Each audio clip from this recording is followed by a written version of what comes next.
most.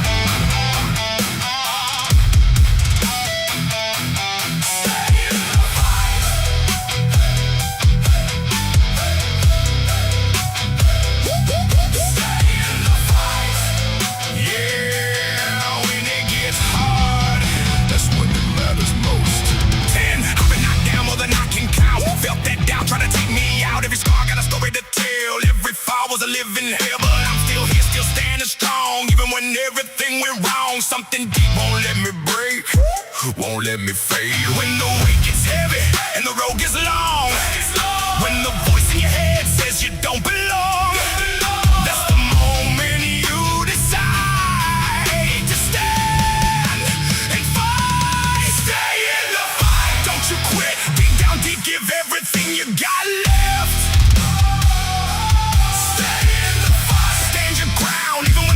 Tries to take you down. And through the pain, through the fire, through the grind, you don't break, you redefine. Stay in the fight with all your might. You were born. This is CSN. We are exploring Come ideas. strong. This is Tonight, same CSN kids. for life. Connecting Live. patriots, Next. defending freedom. Conservative Space Network.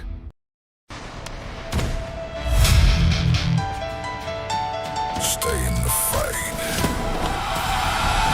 Stay in the fight. Yeah. When it gets hard, that's when it matters most. Stay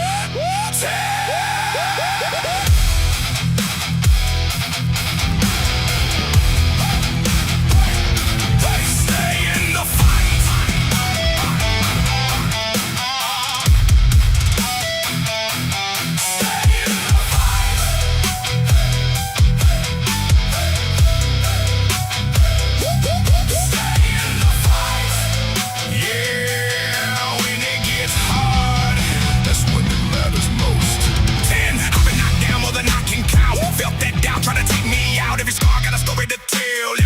Was a living hell, but I'm still here, still standing strong. Even when everything went wrong, something deep won't let me break, won't let me fade. When the weight gets heavy and the road gets long, when the voice in your head says you don't belong, that's the moment you decide to stand and fight. Stay in the fight, don't you quit. Dig down deep, give everything you got left.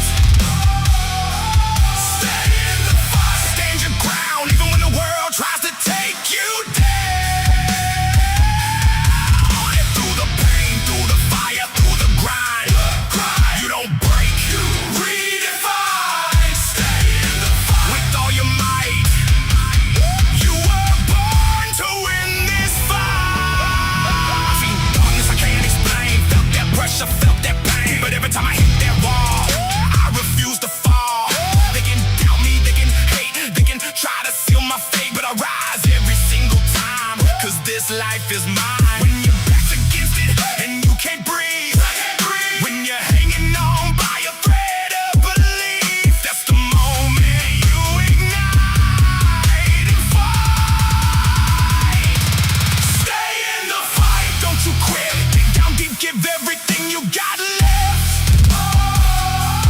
Stay in the fight, stand your ground, even when the world tries to take you down. Through the pain, through the fire, through the grind,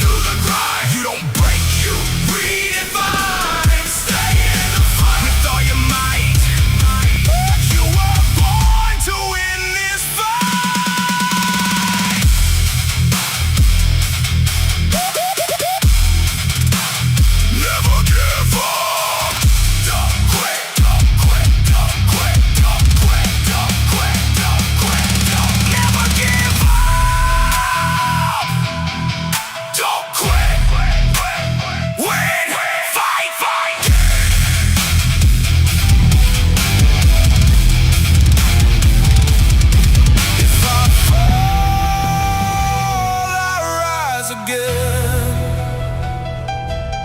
If I break, I never bend. This is where I begin.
All right, everyone. Thank you for being patient. I guess us scheduling ahead of time on spaces is not working. I don't want to waste time. So I'm going to go ahead and roll into our music so we can have every minute available. And then we will get started. I want to say hello to Allie and Pete. Oh, Allie's having a problem with her account, probably. No surprise. So she'll come up and down like a yo-yo a couple times. You good there, Allie? I'm good. Okay.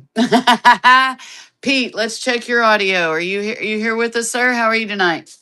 Yes, ma'am, I'm here. I appreciate this opportunity. Thank you. Awesome. Mist, are we good over there? Hi, Brandy. Hi, Allie. So, hey, Mist.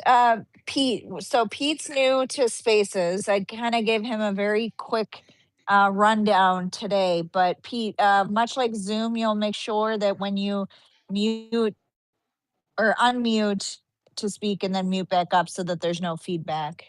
But Yes, ma'am. Brandy, I'm so excited that Pete's here because I don't think we've ever had a corrections person. We've never had access to a corrections person. So it doesn't have to just be, human trafficking focused. We have a seasoned expert in corrections, and I don't want to take away from, him sharing his background, but any and all questions. I can't wait. This is so exciting. We have never had a corrections expert at our disposal. Yes. Okay, guys, that was your cue. Get this into all your chat rooms, send it to your friends. We're going to roll out with our music real quick and get us pumped up. This is Allie's fight song. Don't know if Pete's heard it. I'm sure he has. If not, enjoy, Pete. We all love this song very much because when it comes to the children, they definitely got a fight on their hands with all of us stepping up to the plate. So here we go, everyone. Yes, ma'am.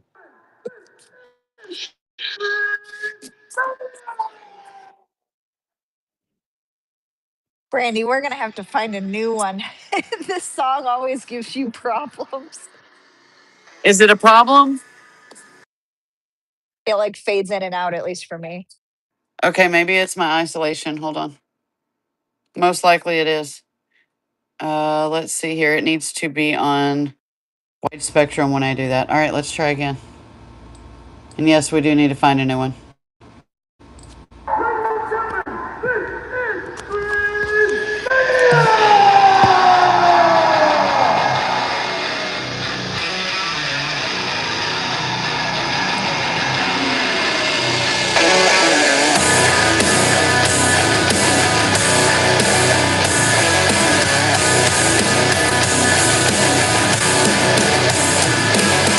Two shots, but can't you feel it?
without further ado, I want to say welcome, everyone.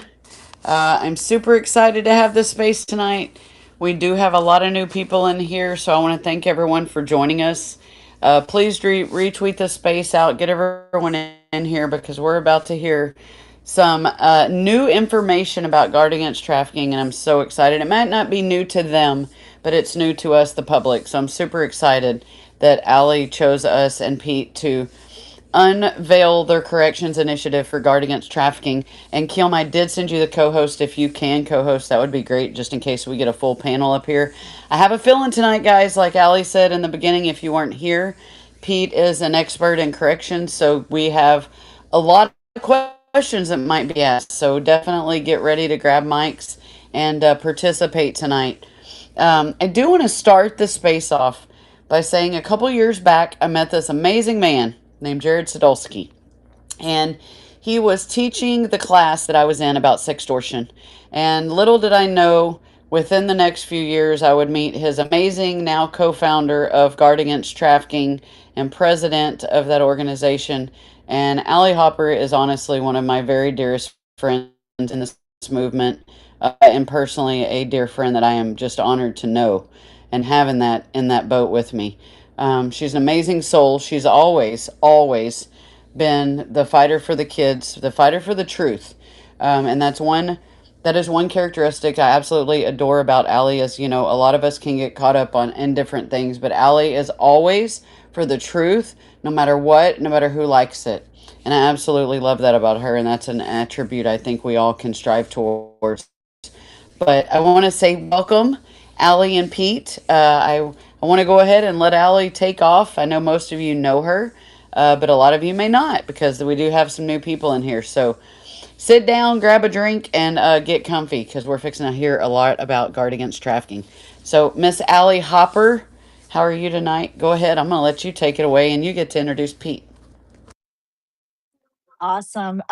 One quick housekeeping thing, Brandy, if you could adjust the handle in the title, I'm Thank you. sure the the person that's tagged may be curious as to why they're getting traffic to their page. So, um, I do want to introduce Guard Against Trafficking. We are a 501c3.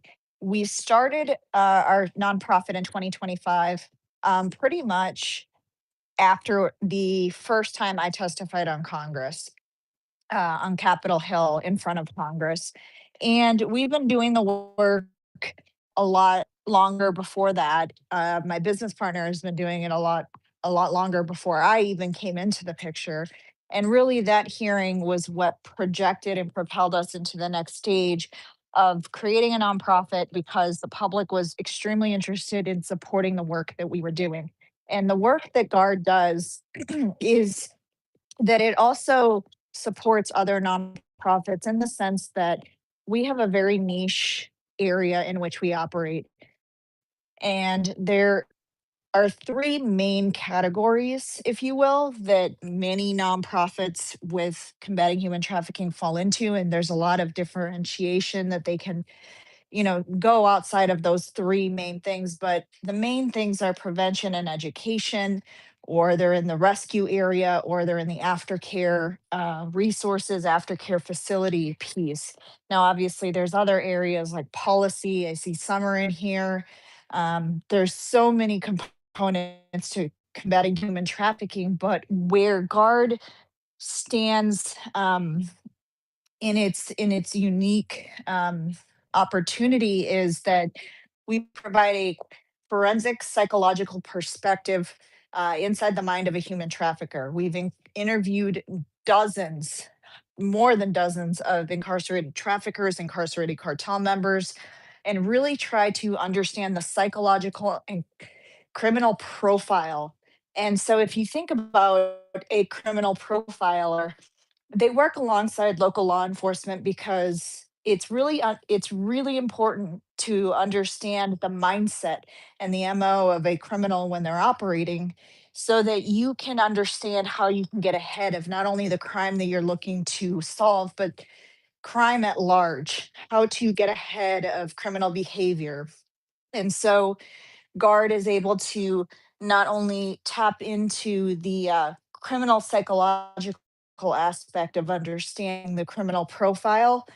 We also work with survivors. We work with a ton of other trusted nonprofits in this space. The research that we do is on the ground. It's firsthand. It's in person. And that is what fuels our education materials. So we have trained law enforcement at all levels, local, state, federal. We've trained lawmakers. We've worked with prosecutors, Department of Children and Families, district attorneys, states attorneys, attorney generals, and really try to help at all levels of combating this issue. We've also introduced and gotten past legislation. We've consulted and advised on legislation, both in process and as far as going back and amending it. And where Pete comes in is, sorry, one second, Brandy. I need a sip of water.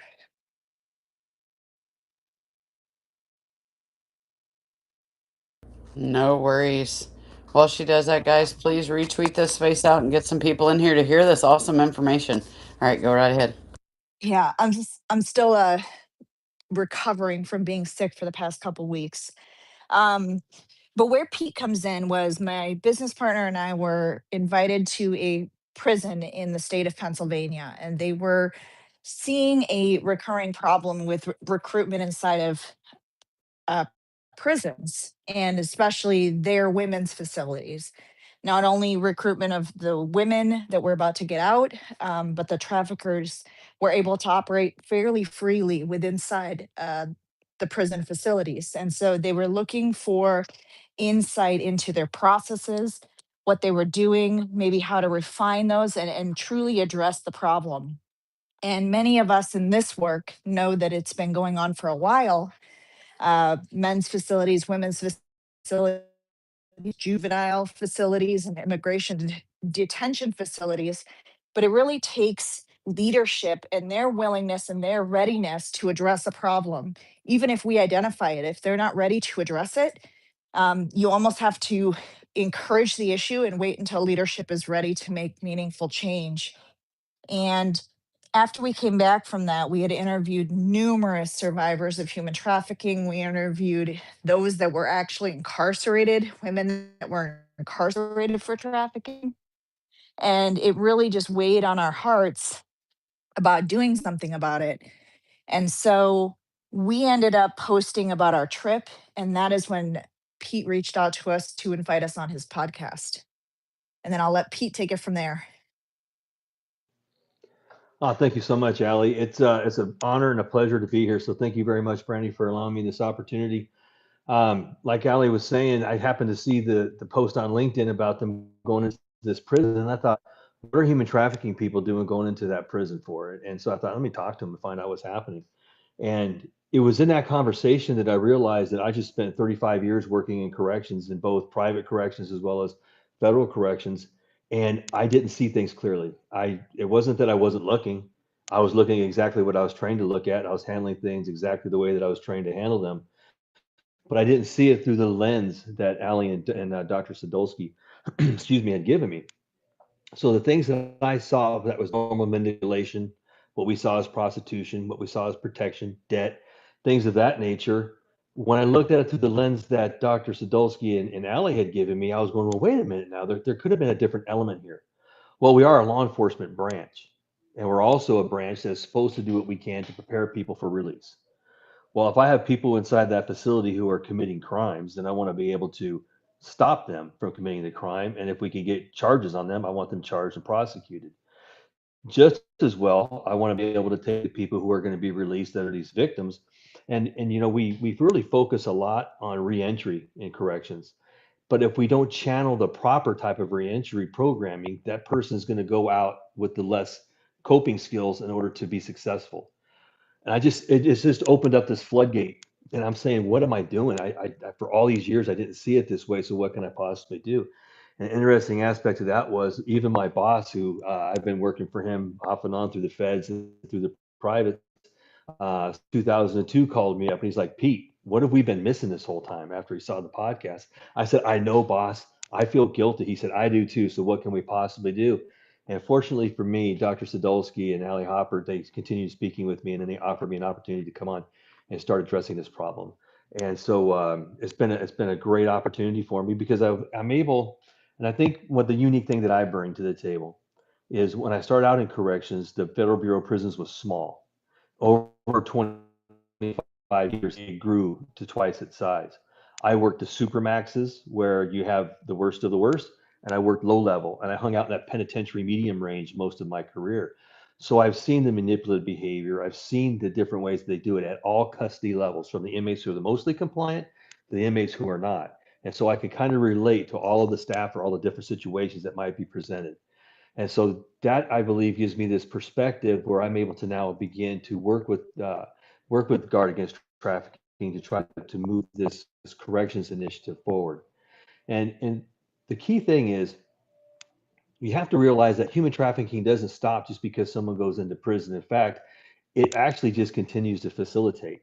Victims, when they enter the facilities, they're less likely, just like what I learned from Ali and Dr. Sadolsky, they're not likely to come forward and say, guess what? As they're going through their intake questioning, they ask them questions. There was a law that was passed in 2003, it was initiated in 2012 with all prisons, Prison Rape Elimination, Prison Rape Elimination Act. And what it actually does is it gives you a focus that you can stop sexual harassment and sexual abuse. But that's in prison. It's not talking about before prison. Now, when a person shows up to go to prison, you're going to ask them a series of questions to identify, are they more likely to be a victim of this type of behavior, or are they more likely to be a predator? But they're very to the point questions. Did this ever happen to you or not? Did you ever experience this or not? And what I learned from Dr. Sadolsky and Ali was they're probably not going to answer that question. Plus, the charges that they're put in for probably aren't going to be related to human trafficking. They might be stealing, prostitution, or things around that, but they're not going to be specific enough for us to identify human trafficking. So we want to make sure that we start taking a look at it from that perspective. We also want to take a look at what's going on as far as when the predators show up. So let me do it this way. We're going to split this into one day. We're going to say one day that we're going to have two people show up at prison. One of them happened to have been a trafficked person. So when they show up, less likely to answer questions. They've been taught not to trust staff. They've been taught that law enforcement is bad. Don't speak to anybody. In fact, I have somebody in that prison who will come speak to you until you get money on your phone. And when you get money on your phone, you will call me first. So they go in there with this mindset of get in, say as little as possible, stay under the radar, get to your cell house, get to your housing area, and wait for things to then begin to develop. And as you start getting opportunity to communicate outside the facility, then we're going to direct you on what to do. The second person that's entering, that's going to be your trafficker, your groomer, your recruiter. Well, chances are they're not in there for that either. They're not in there for the crime of human trafficking, but they also want to stay off the radar. So when they answer those questions, they're going to answer them honestly. They have no reason not to answer them honestly because they don't really apply to them. So they're going to answer. So once they get inside, they're immediately going to begin taking a look at the inmate population. They're going to be looking for the vulnerable. They're going to be meeting up with people who seem to be in control or in charge of the different types of activities that inmates do, like swapping of commissary goods or handling phone minutes, or who has access to phones, or now with the tablets and the different things that the inmates have. So they're both able to come in at the same day. They're both going to exhibit the same behaviors that they had in the community, and they get into the prison system. Then as time goes on and they begin to get the different types of access to telephones, email, and the different way visitation, video visitation, and all these types of things, then they begin their process. You have the trafficker doing his thing, but then you also have the victim is now going to be managed and just exactly like they were out on the street. So we want to take the correction staff, we want them to understand that this is an opportunity for us to build a relationship. One thing that Ali and Dr. Sadolsky focused on with me was the fact that you have to wait for things to lay out over time. But because, say, the victim side, they have a lack of trust and a lack of confidence, they're not going to come forward. So you have to create and cultivate a culture in which it's inviting to them to come forward. It might not be the first conversation. It might not be the fifth. It might not be the 10th. It could be the 50th. But if all of our staff are aware of what's going on, but more than awareness, take action to be able to create this culture, then maybe that person does come forward. So, and help facilitate, us getting the proper type of care and program that they need. But let's take that trafficker. They're going to go right to the money people. They're going to go right to the people in power, right to the people that are in charge. We're not expecting them to, because maybe they didn't come in with their gang affiliations. Maybe they didn't come in that we're able to tie them to other inmates within inside that system or within inside that prison. So we don't normally identify them right off the bat as people that we have to monitor and we have to keep track of. However, if our staff understand that, hey, that guy over there seems to be hanging out with the wrong people off and on, maybe we need to dig a little bit deeper into them. And how do you do that? You do that by monitoring his phone calls, by reading his email, by reading his mail, by watching who comes to visitation. Who does he eat with? Does he give food to people? Does he take food from people?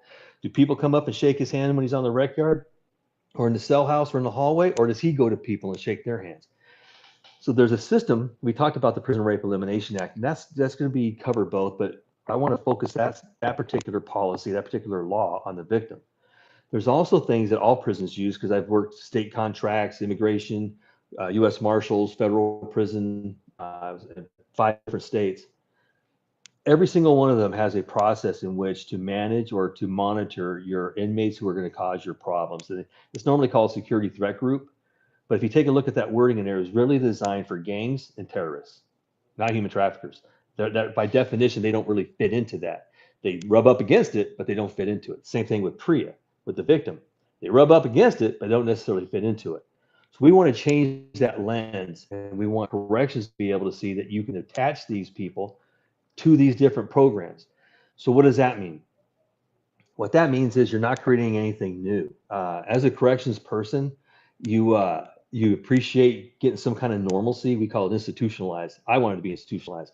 I wanted my day to go the same every single day, and I didn't want anything to take it out of its normal operations. So if we add new techniques, or we add new meetings, a new task force, new reasons to get together, new reports, it really turns a lot of people off, and they begin immediately going into it negativity, because they're saying, why am I doing all this stuff? Why am I creating some new problem for me? That's why if we attach it to 2 already existing programs, Prison Rape Elimination Act, Security Threat Group type processes, you're not creating anything new. Those meetings are already scheduled. They're already being held. The investigative techniques are already there. The report requirements are already there. Everybody that you need to manage both victim and predator is already in place. And that is going to be something that you'll see corrections embrace, because they'll say, I don't have to create something new. I don't have a whole new reporting process. I'm just going to take what I'm doing and I'm going to expand it out a little bit. I also want to say, corrections, we want people to be safe. And if I honestly believe, in the conversations that we've had, that when people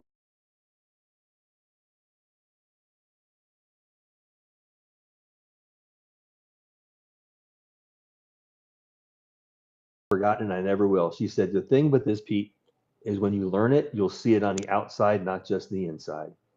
And as I've talked to more and more corrections people, they're going, man, now that you've spoken to me, I'm starting to see this when I'm at the mall, at a soccer game with my kids here, or me and my family are there. So this is something that the staff, I think, will be energized around, and they'll say, hey, this is giving me something new to take a look at. So we want to be able to take the correction system and how it's working, and how can we utilize it. For instance, if I have a victim person and I don't identify them, there's a chance that they're going to be told by their trafficker, we want you to meet up with these people. We want you to live in this area of the prison. We want you to get this job in the prison. We want you to do this and go into this program and get involved in this, because that's where the trafficking stronghold is. Well, if you follow the Prison Rape Elimination Act and you identify them fitting into that as a victim, they won't get those jobs. You actually, it's called classification. The classification is going to determine where they're going to live, right down to the cell they're going to live in. It's going to decide what jobs they get. It's going to decide what availability for programming they get.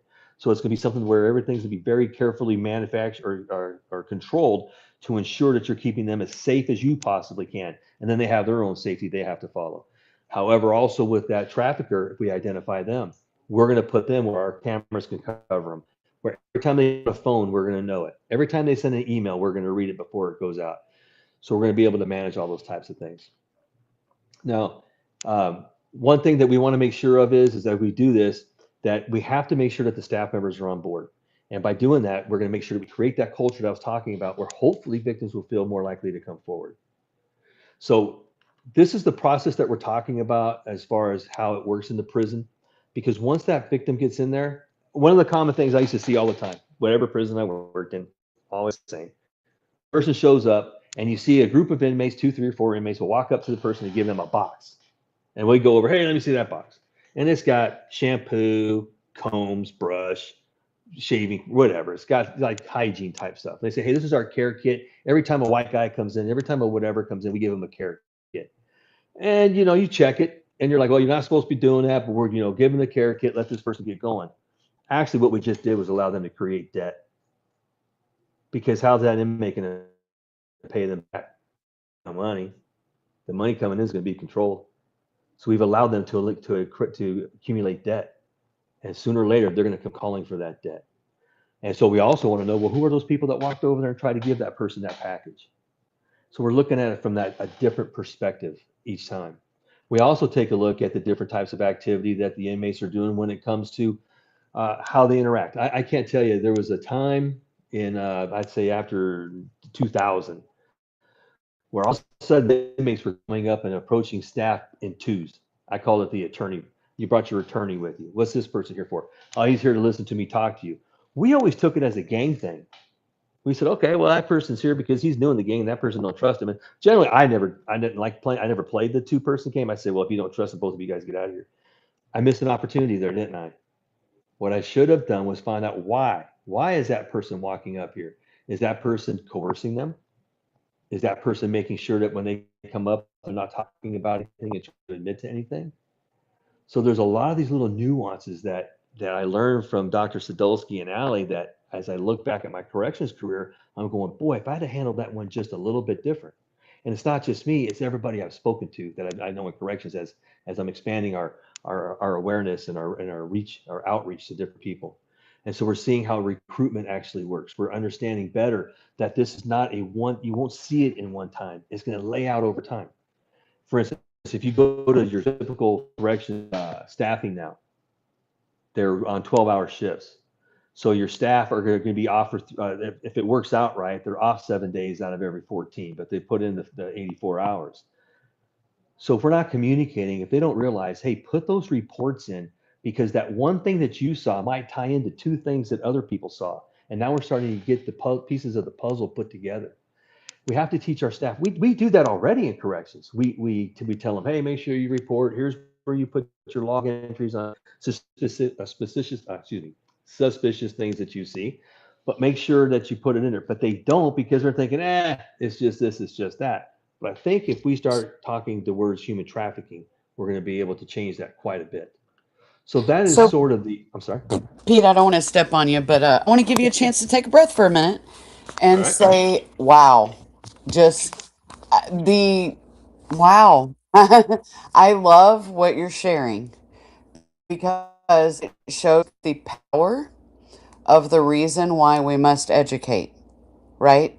Um, you have been in that position in corrections for many, many years. And it's sometimes, I guess, as lay people, we assume that people in roles have training, have the experience to know these things. And I'm glad that the public was able to hear, as someone who does work alongside Allie and Jared, we're well aware, of how the need of education is so very real because things change rapidly as well, right? We could be seeing a trend in something with trafficking or another arena, and within 3 to 6 months, it looks different. So I love that you were open to that communication. I love that you have, and I had no idea about your podcast. I'm definitely going to start watching. I learned whenever I was doing research on who you were and getting more information on what you and Allie have shown up on, and that's when I found your podcast. But this is so very important. And from someone who works the investigative intelligence side, I want to thank you from Shepherd's Watch for being that guy who was open to having this conversation and open to getting more education because I laughed, and Allie knows we giggle at the word expert, but you truly do know what you have seen for so long. And I believe, I know as someone who does the work we do, it takes all of us putting our heads together sometimes to truly make all of those puzzle pieces fit, right? Because just like Ali was saying, all of us have our own niche in this arena. One organization does one thing, another does another. Whenever we come together and we consult each other, that's when we can see the full picture of actually what's going on and consult each other in the arenas that we're not the experts in, right? Or the professionals, but yet the other person is. So thank you for being a part of this movement and being open to this communication and this alliance with you. No doubt. Thank you, ma'am. I appreciate that. Absolutely. We do have a hand. I want to go over to Alpha real quick before you go, Alpha. I know you're new to our space. First, I want to thank you for coming in. And so, guys, real quick, I have not posted any rules down below. Just so you're aware, we are a hand space, as you can see, but we do really run a tight ship here for the integrity of our guests and the organizations that we do have on stage here. So, if you're new to our audience, and you grab a mic, give us a few minutes to vet your profile. I do have to say, if you have very vulgar things on your profile, you're not going to get a mic. So just go ahead and, and save your time. But definitely, if you want to come up, ask questions, we do welcome that, but no cursing. This is a space that we want other people to educate their adult children and other people with. So we do not want to turn anyone off from this topic. All right, go ahead, Alpha. Welcome. Real quick, Brandy, I just Okay, wanted to let you know that I do know Reba, so that's why I gave her a mic. She is someone perfect. that is okay. Welcome everybody. Thanks for coming in. And Pete, this is awesome. I'm just over here trying to catch up with my notes. Like I wish I had learned shorthand. You know what I mean? So thanks. Sorry, Alpha, to step in front of you like that. No No worries. problem. No problemo, bro. Pete, Yes, sir. um, I didn't catch where you said you worked as a corrections officer. I started out in Phoenix in 1990, December of 1990, as a correctional officer. It was a pretty violent facility. It was that part of the country only had one penitentiary, so a lot of inmates who were penitentiary behaviors were classed down to medium levels, and I was fortunate enough to start at one of them. We had, the ranks of 92 and 94 or 95. I'm sorry. While I was at Phoenix, one time we got kicked out. We had to come back in and get it. The other time we were able to keep it and just quell it. Married my wife. We had our first child, and I'm going to be totally honest here. They identified very early on that my wife should be a warden, and so they asked us to begin moving around the country to different facilities. So we left from there, and we moved to Florida, where we activated a low-level facility. Worked there for 5 years. I was involved in some special tactics at that time. They were coming out with less lethals. They asked me to go to a supermax penitentiary in Marion, Illinois. We both transferred there. My wife, unfortunately, she had developed multiple sclerosis, so she had to medically retire while we were at the supermax. Mm. I finished up working there as a shift supervisor at the Oh, supermax after 7.5 years. Then I went to a penitentiary in Allenwood, Pennsylvania. Also worked a little bit in Lewisburg, Pennsylvania penitentiary as a over security department, and then I transferred as assistant warden, associate warden to Florence, Colorado, where I worked at penitentiary there. Then they asked me to go to a medium to help clean up a gang problem over there. I hmm. retired, went to private prisons. I worked a Louisiana contract as an assistant warden. Then I worked a Wow. Georgia contract. Yeah, that was something.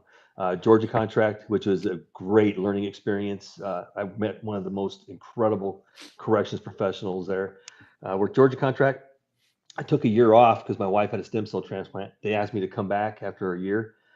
I went to Ohio. I ran immigration and U.S. Marshals, and I participated with the Ohio contract.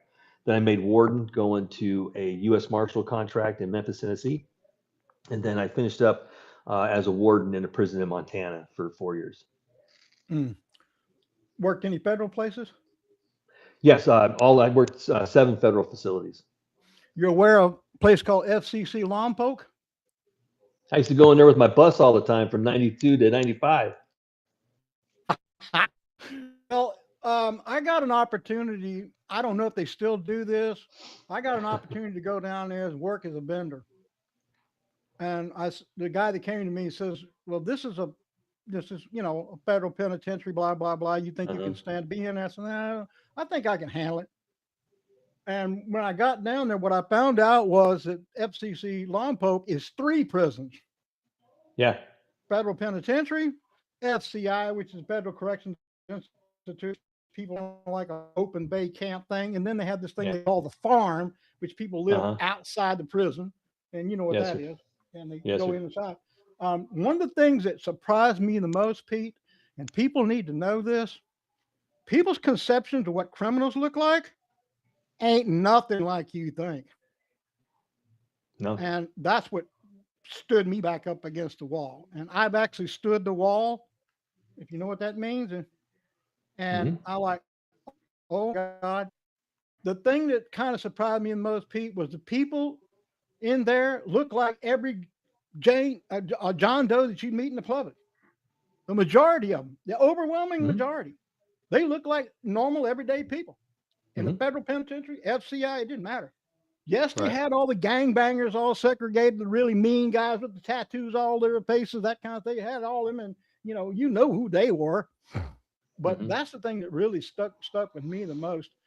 Um, I one of the units they had down there was run by Carmine Prosecco.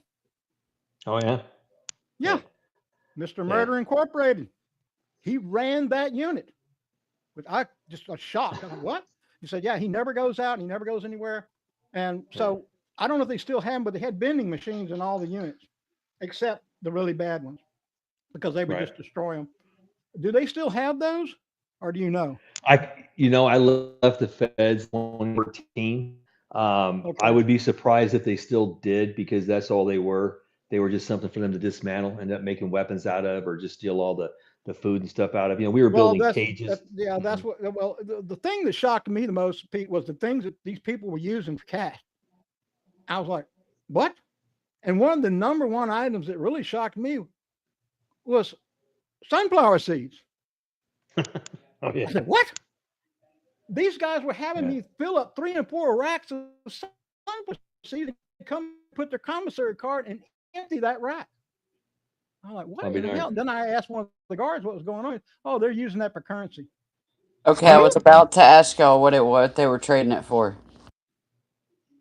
Anything and Wow. everything, darling. It didn't matter. It was just currency to them. It was just a form of currency because they're not allowed to have any real money. They have these commissary cards. I don't know what their limits was, but I would go into a unit and I'd find that like every unit had a guy that was like in charge of the unit, prisoner in charge of it. Like the type thing.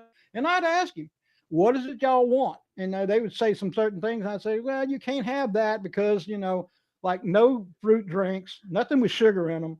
Any Right. kind of high sugar content stuff, and Pete can tell you why. Right. And it was like, okay, but it just shocked me. I mean, it just an eye opener. And I said, if more people in the public could see this and understand, I'll be honest with you, I grew a whole new respect of I'm a kind of guy that's always aware of everything around me because of my Mhm. military training. But after that, boy, I'll tell you, I grew another set of eyes in the back of my head. Holy mackerel! But yeah, I thank you for your info, and I just want to clarify that and throw that out to people that don't know. If you be inside a prison and work inside one like I did, and see what goes on in there, my God in heaven, man, I'm telling you, what an education. One of the good Whole things new that came world. out of this, Pete, is I drove a son there to help me, do some of the stuff. They wouldn't let him go in, obviously, but he was going into all the hip hop gangbanger crap. That changed him overnight, like bingo. When he saw that penitentiary, he said, "Oh my God, Dad, this is what it's like." I said, "Yeah, dude, you see all this gang banging stuff on TV and all the hip hop stuff. This is where these people end up." You I'm got glad that wake glad your you had ass that up? It chance. did, Pete. Thank you very much. Good. Thank you very Yes, much for sir. letting me come, my friend. Thank you, sir. Well, thank you for your question. Now, if y'all have a question, please request a mic. I'm sorry, R2K, we do not have anything in common on your feed, so please just hang out with us, and maybe next time you can grab a mic, but we're going to protect the space tonight and not grant a mic tonight. All right, guys, please, or ladies, please grab a mic, come up and ask your questions. I see Christian Radio up here. Super excited to see him here. I will say real quick, he's going to start a new podcast or a new space camp on Saturday. So y'all better be there, but we'll talk about that at the end for sure. But go ahead, Christian, and then we will go over to Zach. How are you tonight? I'm doing good. Actually, I love the fact that Pete's here. Sir, it's amazing to hear the things you're talking about because some years ago, I actually went into one of the prisons in this state, and you're talking about PREA, which is formed really strongly, actually, 2012, I think it was, in this area. They actually, when you volunteer to get into the prisons, certain volunteers were actually kind of given a little bit of the PREA information because they had to kind of make you guys aware of what to look for when you're volunteering, like especially when you go in to do like Bible studies and prison ministry. So I love hearing this, and because I have a little bit of knowledge on it. Um, Talk more about it. Well, I know you're going to, but talk about the actual prison system guards, the correction officers, and the volunteer, unity that they have to know. I really think that's important because I really think that's something that works together well. And because of my experience, I figured you could share more on that because that right there, the volunteers having to have awareness of PREA and what to look for when they're doing their volunteer work there. I appreciate the opportunity to address this. I'm a firm believer that volunteers are an essential part to prison management. During COVID, I had zero. After COVID, we did everything we could to get them back in that facility. And I can explain to you from a prison manager's mind, there's stress inside the prison that's already built into it, it's already mixed into it. Your staff need to have a release valve. Your inmates need to have a release valve. Your staff communicate to an officer differently than they do to a teacher, differently than they do to a chaplain, and so on. But they all are connected because they work for that agency, they work for that facility. So they carry that law enforcement stigma, so to speak. I'll just use that word. But when a volunteer comes in, the inmates see them as different. And so the inmates will convey things they might not convey to a staff member. They will share information and things that might help us understand safety issues, operational issues, security issues. So it's important for the volunteers who come in to understand the importance of what they're providing the facility, that release valve, that opportunity for an inmate to see somebody outside the norm, somebody from the community, but also has enough understanding that these are the types of things I need to tell the staff about. Um, for instance, prison ministry is such a great example because let's go to the victims. That might be the one opportunity where they feel relaxed enough to come forward and tell a volunteer because they've been told not to trust the police, not to trust corrections, not to trust the chaplain because but that volunteer doesn't. And that's where if you hear the things that you're like, well, you know what, they said that in that prison in my PREA training. Let me approach the officer at the end of this, or let me approach the chaplain who generally is going to be your connecting person there and tell them what this person shared with me. That could be the last piece of that puzzle. It could be the first piece of that puzzle. But the good thing about it is we have that piece of the puzzle. So I really appreciate and respect you for doing the job that you did by going into those facilities because you became a very valuable part maintain control and security. I also appreciate the fact that you recognized that the information you were given was there for a reason. I have unfortunately met many times where the volunteers coming in were anti-government or anti-prison, and they actually cultivated problems for us. However, there was many, many, many more who actually did their job, fulfilled their what they saw as a opportunity to interact with the inmate population, but also helped us maintain security. You, Pete, you had mentioned that they can tell prison leadership when they see things that are off that could be identifiers or, precursors to some of these issues. But if leadership doesn't know what to do with that information, if they're like, well, it doesn't really fall within what the Prison Rape Elimination Act looks out for, or what it's created for, or it doesn't really fall into one of these boxes that we already are familiar with, they could disregard it. But if we start to widen scope a little bit of what PRIA scans for, what it looks for and identifies as far as vulnerabilities in inmates and the behaviors of predators that are in there, then you can start to identify things earlier and treat it accordingly. But unless leadership knows what to do with that information, it could often go nowhere. Yeah, unfortunately, definitely on the there. I mean, Hey, you are Brandy. everywhere, but yeah, go ahead. Go ahead, Chris. I was just going to add one thing that Pete probably would solidify with. One of the things they told me to look for was when someone's being led into a Christian, Bible study or something like that. Look for someone who's kind of being led and they look uncomfortable. One of the signs is that, yeah, sometimes people are uncomfortable just coming in because it might be the first time, but a lot of the time you see them kind of being led by a couple, two or three people, and they just look out of place. They look uncomfortable. They kind of look nervous. They're kind of looking around the room instead of kind of looking towards, what it is or the person, the volunteer. They're literally kind of, you can tell that something's not right. And we were told just to mention that, even if it was just an innocent, I'm just nervous because I've never been to a church service, but you can kind of tell when they look kind of I don't know if I need to be around this many people because I feel like this is not a safe space kind of thing. Absolutely, sir. Absolutely. And if you take it through the lens of human trafficking, we would look at that and say, oh, it's probably some kind of a gang thing. They're just controlling their people. Not now. Now we're going to say there's a chance that this is human trafficking. So let's dig into their phone calls. Let's dig into their mail. Let's dig. You follow me? Let's start doing some cursory investigative work and see if we can't figure out what this truly is versus just assuming it's related activity or something like that. Yeah, because you definitely do have to think about the gorilla pimps, is what we call them in our organization. Those that are truly heads of networks and do operate under the, keeping that fear, keeping that intimidation alive, for sure. All right, go ahead, Zach, and then we'll go over to Reba. How are you tonight, sir?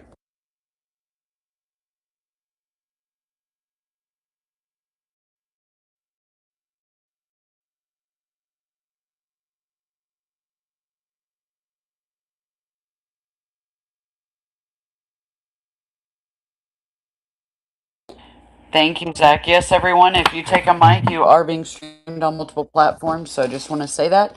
And that is one reason as well why we watch everything we say. We want everyone to be able to enjoy it with anyone that they want around. All right, Miss Reba, go ahead. Welcome to our space. Hi, thank you, Miss, for giving me a mic.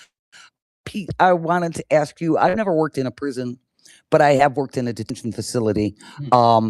And what's the corruption amongst guards, officers, and even I was a cook for a detention center, and at the time that I was in that detention center, they had a lot of contraband coming into that detention center, and no one could figure out why.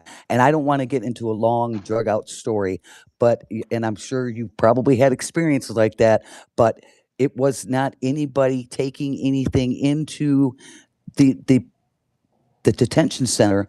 The inmates had figured out a way to. They had these long, skinny. I don't want to say plastic because they're supposed to be like bulletproof windows, right? They had found a way to shimmy it up, and they shaved a lot of the. And what did they actually made like a drive-through window, Pete? And they had Yeah. people coming around that detention center delivering Taco Bell, cigarettes, you name it. That's what they were delivering. And it was because this is how they got away with it. Every shift is supposed to walk around that detention center and look for things out of place. Nobody ever did. There was a trail from the driveway to the window from people walking back and forth, back and forth. And And it it was just by a coincidence. A guard happened to be driving by the jail and saw headlights. That's how this got caught. It wasn't no big investigation, blah, blah, blah. That blows my mind because these are not, I mean, we had an A pod, a B pod, a C pod, and a D pod. And the A pod were some very ugly, ugly people. And that's where this window was being opened. How it got to the rest of the population is beyond me because A pod were not really allowed to leave their schools. I don't know if that's a question, but very, very interesting. Yes, ma'am. You know, it's very creative minds work very, very hard to try to figure out ways to breach security and get contraband in. Like you said, contraband is everything from a French fry to methamphetamines to weapons to radios to everything you can think of, walkie-talkies. So, you know, now the big threat is drones. There was a time when they were using potato cannons. They would take a saw shell, fill it full of cell Yes. phones, drugs, and things, and use potato cannons to shoot them. And we put up these great big golf nets. Like if you went to that, I forget what it's called, but there's some kind of The a golf golfing place. place. Yes. Yeah, and we put those up. Well, the next thing you know, they're flying drones in, and I hate to say this, one facility I was at, exactly like you said, they used to put their books on the window ledge, which they're not supposed to do, but staff allowed them to do it because it kept them quiet. Well, one officer, like you said, was making his rounds. He looked behind a building and saw what seemed to be a kite. He goes over and looks at it, and sure enough, it was a potato cannon had shot a ball over, but they had put strings to it, and they had cut the window out, and the books covered the opening, and they were fish lining. But fish lining means they throw a line like a torn sheet, torn towel. They tie together, they throw it out with combs, and they latched onto it, and they were bringing the drugs in. We searched the facility that day and found that there were 9 windows cut out, and these drones were just delivering, and potato cannons were delivering. It's amazing how creative people can be in order to reach security. All the way from I worked one facility where we raised bomb dogs for U.S. Marshals and for the government, and guess what? They were sending the drugs in through the bomb dog food. It's a constant thing, and unfortunately, we do have staff who get compromised, whether it's money, whether it's coercion, whatever it happens to be, and they support the inmates in these efforts. We're really strongly trying to.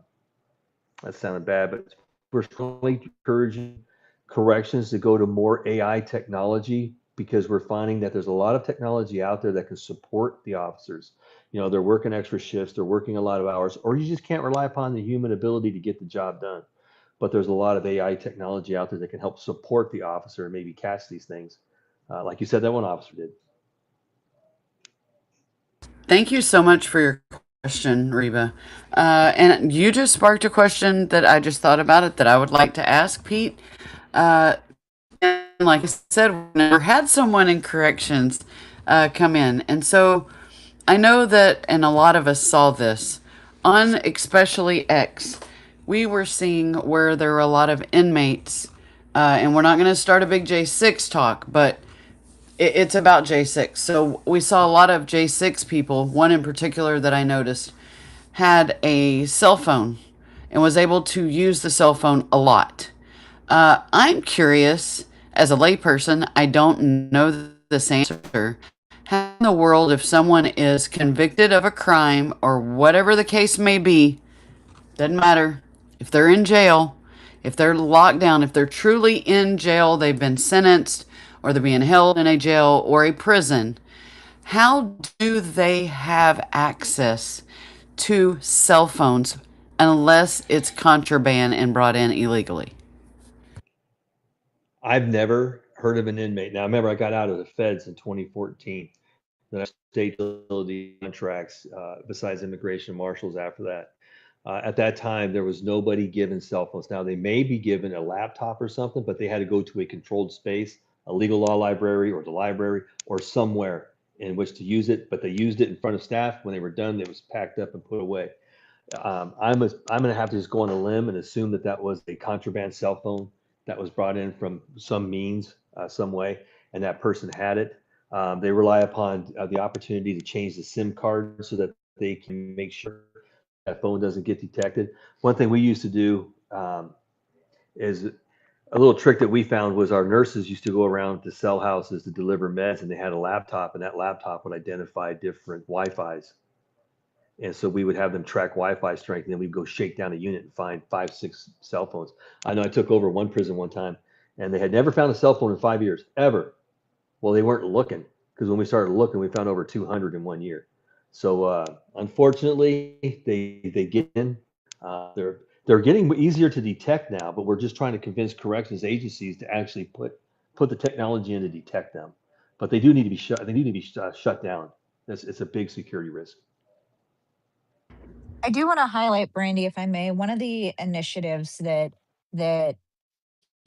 Pete is running our corrections initiative. He is the director for our corrections initiative, and we're just so blessed to have him.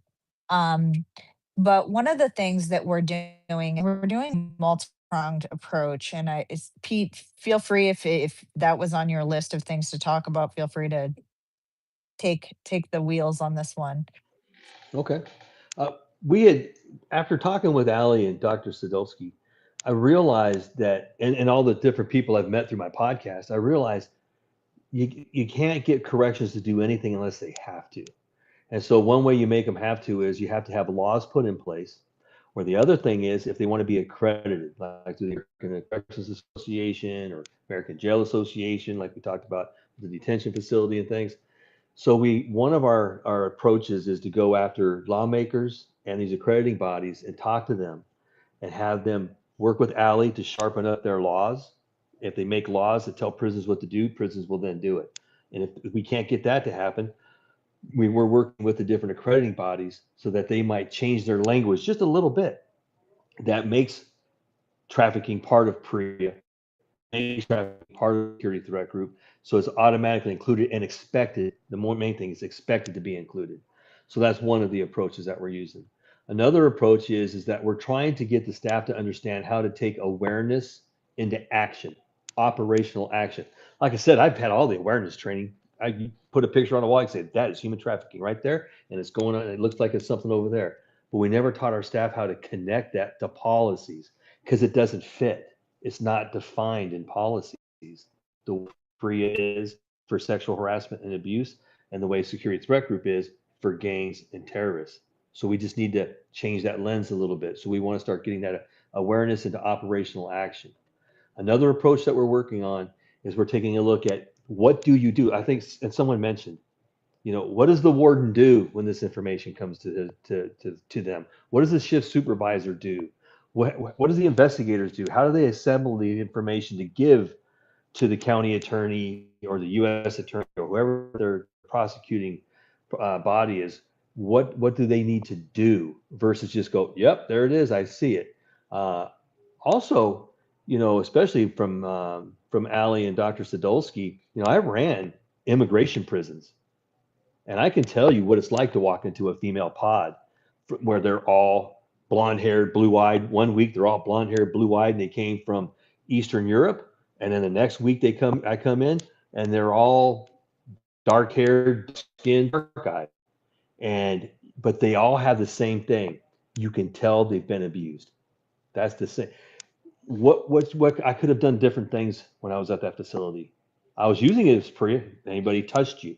Well, they're not going to answer that. But if we ask that question a little bit differently, has there ever been a time when something happened that you didn't that bothered you, that made you feel uncomfortable? They might have answered that one, or they might have thought maybe I can't answer that one. But anyway, we want to get to that. What do you do?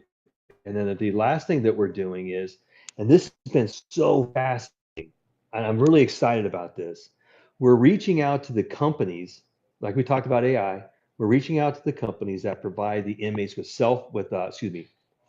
telephone calls, video visits, email, and also a lot of agencies now are switching to electronic mail, period, where the mail comes in and saying, take your AI technology and train your AI technology to detect these things and report it as potential human trafficking.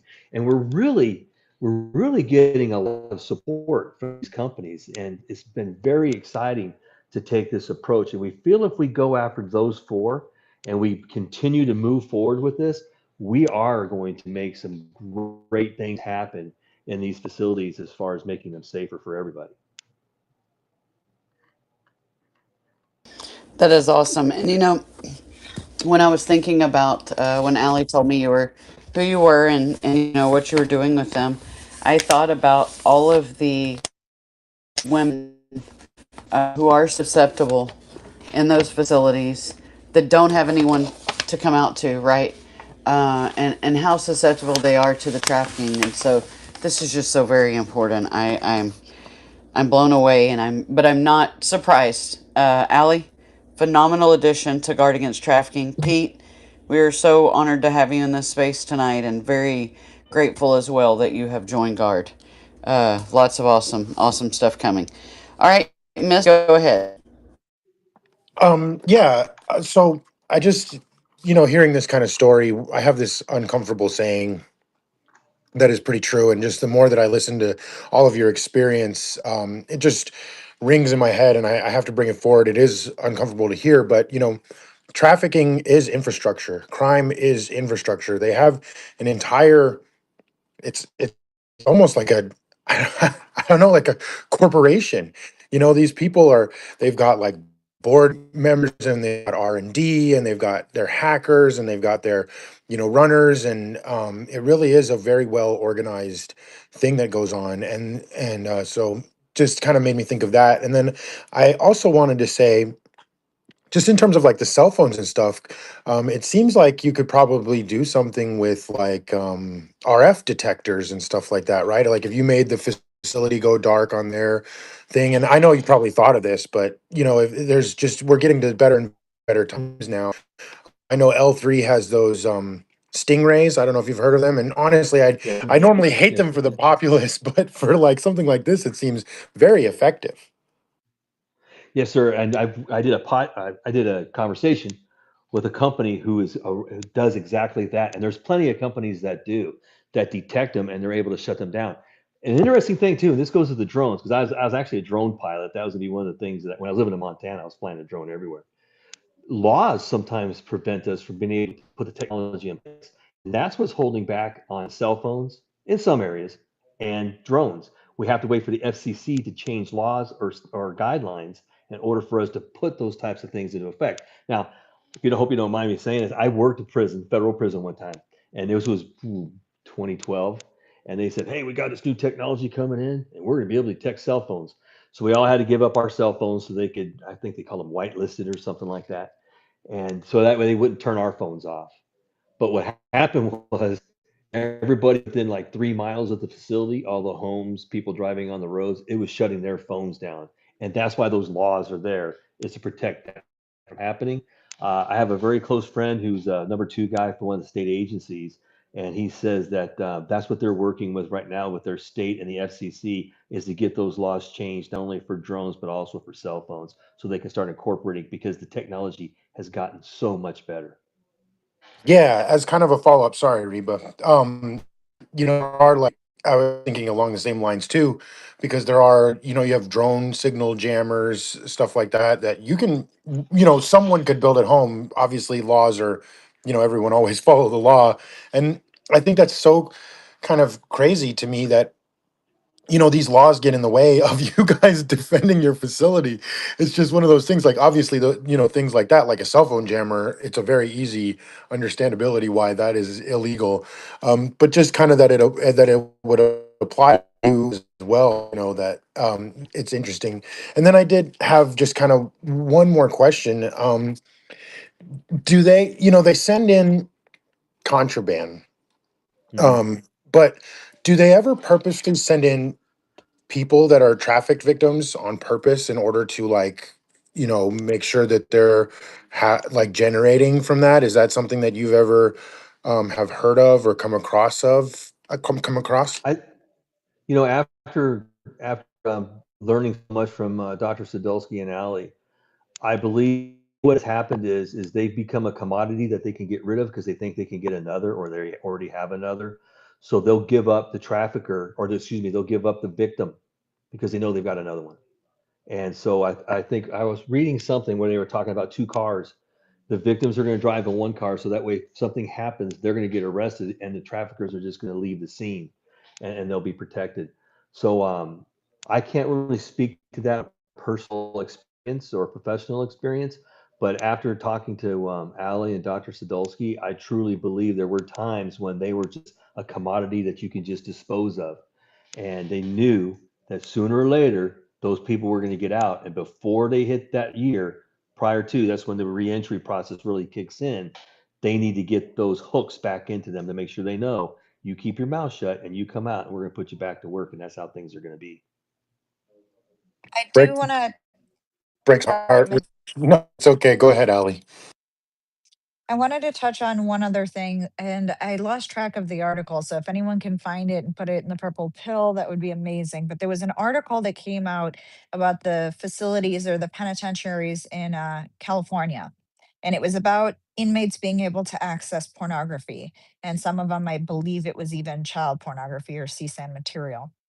And part of our initiative is to make sure that not only legislatively or statutorily, that there are security protocols on these tablets that yes, it makes it more secure um for those that are operating these facilities to not have to examine physical mail for contraband. But if you're not putting the proper security processes in place to lock down a piece of technology and people can access pornography and child pornography, then clearly there's a problem, there's a gap. And, yes, we can address it at the state level, but I believe that because of the matter of national security, because of the fact that if you're able to access pornography, you're able to access other things and you're able to still conduct business from the inside to the outside. And one of the people that Pete had actually introduced me to was a woman that works in a facility in the state of Washington. And she works these cases a lot and became aware of an individual that was a trafficker that was still conducting operations while he was incarcerated. And that's absolutely unacceptable. That, like I said, it makes it easier to not have to filter through contraband in physical mail. But if you're going to make it easier on your facility and their management staff to not have to go through physical mail, then you must have the basic security protocols in these pieces of technology, to make sure that you're also protecting those on the outside. And I don't believe that that's a state by state issue. I believe that that is honestly a federal issue, a matter of national security. Because it is these same technologies that exist in men's facilities, women's facilities, juvenile detention facilities and immigration facilities. So if imagine someone gets detained in an immigration facility and they have access to a technological device where they can still reach out to the outside in an unmonitored manner, they can still conduct business. That is problematic. They could talk about shifts. This person is moving at this shift, and this is when shift changes, and this is what the facility looks like, and this is what the grounds look like. So you can imagine how this can spiral out of control. And those technologies, those security protocols exist.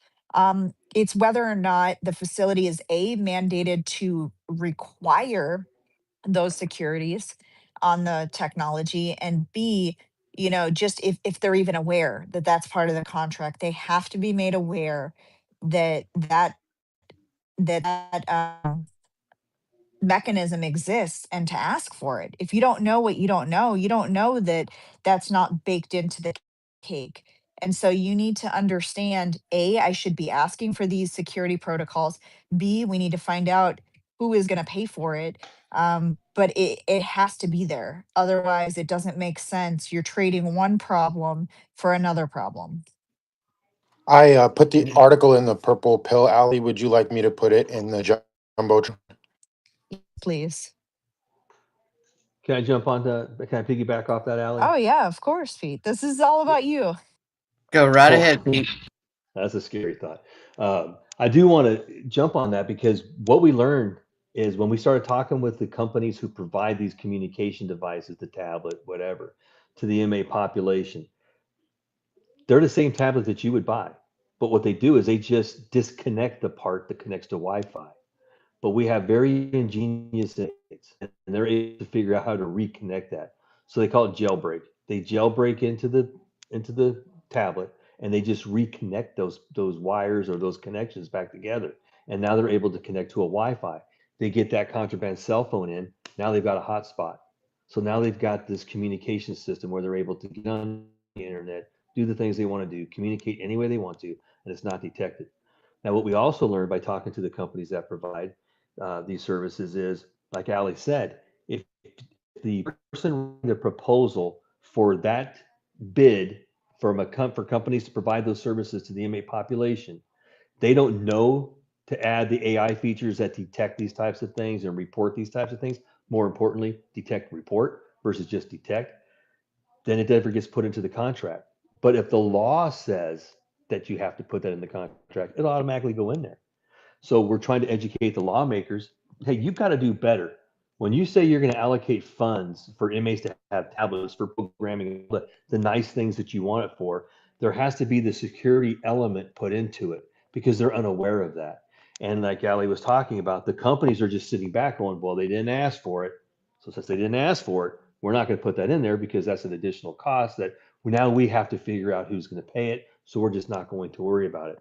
So, Ali has been very firm with me. She wants every time we talk with these companies, we are going to incentivize them to say, if you want to be the gold standard, if you want to brag and say, hey, we're a gold standard, we're the guard against trafficking, you're going to have to bake those things automatically into the services, even if they don't ask for it. We expect you to bake it in there if you want to be able to put our logo on your website, if you want to be able to brag about associating with us.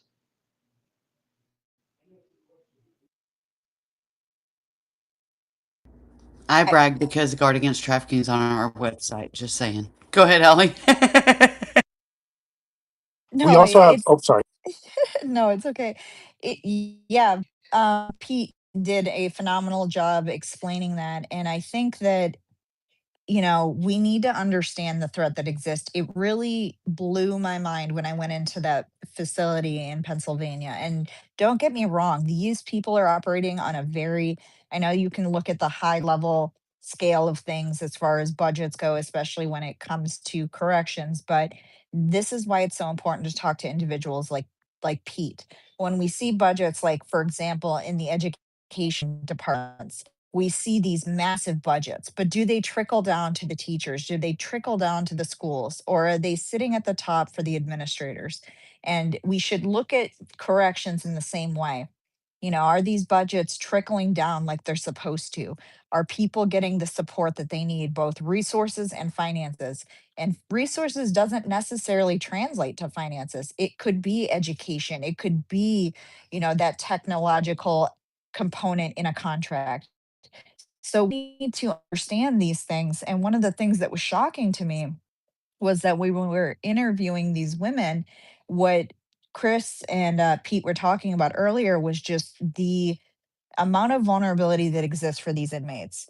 And granted, they're in there for the crimes that they were deemed to have committed. But the level of vulnerability that these inmates have, especially when it's due to loneliness, they're looking for interaction and they're going to find it whether it's positive or negative. And the reason that I bring this up and the reason why it's so important is one of the things that came up was sites like Caged Ladies. And I would caution you if you decide to explore that site, but it is almost like a dating site for female inmates that are incarcerated. There's profiles, there's accounts of these women. And what they do is they say, here's my whatever email address, whatever they call it. Here's my email address to communicate with me through my communication device on the inside. And I'm looking for friendship. I'm looking for partnership. I'm looking for, whatever, someone to just talk to me or fund my account, um, whatever those vulnerabilities are leading them to find, they're finding them. And those predators have just websites dedicated to vulnerable incarcerated women that they're like, okay, I can take my pick. There's 100 ladies here that are looking for someone to talk to. And now I can start grooming them. Now I can find out more information about them. I can find out when they're going to get out. I can find out, where they're incarcerated. I can find out and say, yeah, you'll have a place to live. You'll have a job. You'll have this. You'll have that. And then they find themselves in a trafficking situation all over again. So if they didn't go in there for trafficking, if they weren't trafficked prior, they are extremely vulnerable to being trafficked when they get out. And another thing that Pete had mentioned, when you build up a debt that you can't pay back and you have to pay something, whether it's using your body to pay it back, and it is an exchange to pay, monetary exchange or sunflower seeds, that is when you start to look at the elements of trafficking. You are giving something to get something, you're indebted to someone, you owe something, and it's not of your own free will because you're in fear of bodily harm, and you can't just quit. You're just doing this to get extra sunflower seeds. You're doing this because now you've incurred a debt and you have to pay it off, and you're in fear of your life or your family's life on the outside. Sometimes they talk to these people and they share too much. And then all of a sudden, I was talking to one of the women and she's like, "Yeah, I'm afraid because this person knows where my daughter goes to school. And I'm afraid for my daughter that if I don't do these things, I can't do anything because I'm stuck on the inside. And this man knows where my daughter is. So I have to do these things. I have to play the game because I don't have a choice." So the games continue outside of the facilities, inside the facilities, and then when they reintegrate back into society, the cycle continues. And every single organization that is dedicated to combating this is dedicated to ending the cycle. Wherever that cycle starts, whatever that cycle looks like, we need to end it. Yes, we do. All right, I see Tinfoil's hand up. Go ahead, co-host, and then and then I do see Reba as well. After that, I'm gonna give us a little quick break and let Pete and Allie take a breath for a minute. But there's something I want y'all to hear just in case you haven't heard it before. Go ahead, And I saw Tinfoil. Summer. Ah, yes, I see her. Go ahead, Tin. I just wanted to say, welcome everyone, and hey Pete. I just want to confirm to what you were saying. I work for one of those companies that provides the technology, firewall engineer by trade. And you're correct. A lot of times, if they don't see a benefit that the customer well, not only they'll benefit from, but the company as well that providing the technology, a lot of times they will omit things in the sale to make to close the deal as quick as they can for a quick turnaround. And I can't tell you how frustrating it is when that happens because here's me wanting to do the job properly and do the right thing at the right time and do the best practice, and then all of a sudden I'm getting, "Hey, we need to get this done like tomorrow," and I'm like, Right. time to work on this." So no, I definitely hear what you're saying, and I can confirm that does happen. An interesting thing that I've learned, I appreciate your comments on that and information. The interesting thing I learned was that there's even analysts that these companies have. So it works like this. When I was in, when the email came out and all that kind of stuff, and we thought, oh, okay, we can handle this. So we're going to have every staff member, every executive staff member, and every supervisor has to read 5 emails a day. There's 10,000 emails, 15,000 emails a day. You're barely scratching the surface if all of us really did hit our 5, and you can't expect people to hit 6 because we only told them to hit 5. And but the facility, or excuse me, the companies either have AI features that can pull the language that you're looking for, and they have analysts also. But like you said, sir, you have to pay for the analysts, and chances are, unless you can show them the mitigation of risk by hiring the analysts, they're just not going to hire them. And then they're going to expect somehow magically these emails are going to be detected. So I appreciate what you're saying, and the company that you work for and what you're doing. So thank you so much for that information. And I hope that maybe one day we're working together. That would be pretty cool. I'm looking forward to that. Yep. All right, Miss Reba, and then let's go over to Summer. I just wanted to touch down on the budget thing because I know a lot of private prisons are making a lot of money, especially down here in Texas. Um, how do you how would you recommend Pete getting some of those funds to get back into the prisons where they belong to, so they're actually true rehabilitation programs rather than money making free slavery or very discount slavery? How do we fix that? Well, I actually did a podcast on that, but we took a look, and in my experience, like when I was up in Montana, then we were coming out of COVID. Now they had a whole reentry program before COVID hit. And then as we were climbing out of COVID, they had hired somebody in the Department of Corrections for Montana who came from the labor department. And so this was a big education piece for me. He was very tied into what the specific communities needed. So as I started talking with the probation people, having touched on them, wonderful group. When we started talking with the probation people, we were training inmates for the wrong skill sets. They were going to get out of the prison and go, and they were not learning what they needed, what jobs were needed in the community. So I think there has to be an actual approach to reentry, to where you're giving them opportunities to develop skill sets in what's needed in the community they're releasing to, versus what looks good. We're going to teach them coding. Okay, great. You can teach them coding, but one, who's really able to get out and be able to do that type of a job coming out of the facility? Because what's part of coding? You have to pass a security background. How are they going to pass a security background? So there's all these people who are focused on job skills that didn't really apply to the inmates. So I really believe that we have to take the proper approach. And I saw an example of that. And I've seen other people, and I've talked to other people where they've been able to tailor the reentry programs to the community and what jobs are available out there. But another such a key component, it goes to the traffic side of it, is if we don't identify that they're a trafficked person, so all of the behaviors and all of the types of coercion they're used to, if we don't teach them how to break that cycle, or we don't set them in the proper area, like a lot of times, I didn't think about this at the time, and I wasn't looking at it from a trafficking lens.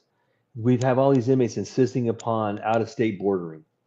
They didn't want to get out in Montana. They didn't want to get out in Tennessee. They wanted to go to another state when they got out.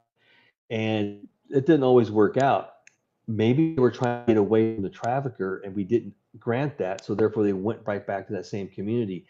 And because they didn't learn a skill set that was really going to apply to that community, they had no choice. They had to go back to work. And that work happened to be, for that trafficker. I know my experience with the private prisons was different than what you've described. Because I was in charge of the money that came to my facility, and I had to make sure I managed it and things of that nature. And I watched the company that I happened to work for. They were very generous with their money, whether it was just salaries or inmate benefits and the things that they provided. But I just believe it has to be a realistic look at what are we going to provide them? Will that create success on the outside? Can I touch down on one more subject, Pete? And I'm sure you're fully aware. A lot of these people are drug addicts, and they are in deep, and they get tossed in a jail cell, and they are expected to detox on their own without any medical assistance whatsoever. And are there any true drug rehabilitation programs in our prison systems? I've seen them. I can tell you that I've seen them. I was either the security officer who had to make sure they got there, or the warden who had to make sure the program was effective. And the neat thing about it is you do get, like, we accredited. So you do have people, third-party people who come in and review you and check you and make sure you're doing things right. And if you're not right, they make sure you get right. I have seen them. And this is like, in fact, I have a podcast coming up with someone who's in a different opinion. My opinion is the majority of the time, the inmate isn't truly participating to the level to make the changes. But that might be because it's not their time. But hopefully we can continue to refocus them on it. And so then they begin to take up the opportunity to change their cognitive thinking. And so I have seen it. I have seen some, though, where the staff members were not fully invested. I agree with you there. But I also believe it takes two to tango, and the inmate has to participate also. Thank you for these good questions, guys. This is really good dialogue, and thank you so much, Pete, for explaining the way you are. All right, Summer, go ahead, and then we'll go over to Matt. How are you tonight, lady? I'm amazing. Thank you. It's been a long day. Hi, Allie. Hi, everyone. Hey, real So, quick, will you yeah, introduce yourself to Pete so that he knows where you stand in the counter trafficking movement, please? I would love to. Hi, Pete. My name's Summer Elliott. I work for Guboyans Ministries. We are a nonprofit anti-human trafficking here in Texas, but we are all over, and I am in charge of, well, I'm the director of the parent community, as well as communications and marketing and all of that. And this is absolutely my passion. But a lot of you may not know this, but my dad was incarcerated for almost 20 years. And I learned a lot, a lot about our prison system. And Allie, when you were talking about the women and them having to, basically, having to do things and family members. Well, that happened to my sister and I. And so my dad was moved to a different facility and was put in or roommates with a guy that basically started threatening us and used my dad. And so if we didn't put money on the books, or if we, whatever, he had our addresses, had our information, and he was a gang member, and I did not care. I did not care. I mean, it got to the point though, because he started harassing us so bad that I ended up getting in touch with the warden. Sorry. That had to be put in the chute and then moved. They made up a big thing and they got him out. But it is very, very common for that to happen inside. And I could tell by the phone calls that I was getting that something was wrong. And so that was before technology. He did not have a phone or computer or anything in there. But I do want to talk really quickly about rehabilitation. I think, at least in California, they call it the Department of Corrections and Rehabilitation. I think that's a joke. They, at least our experience with it, and I did not have any contact with my dad for 15 years once he was in there for a while.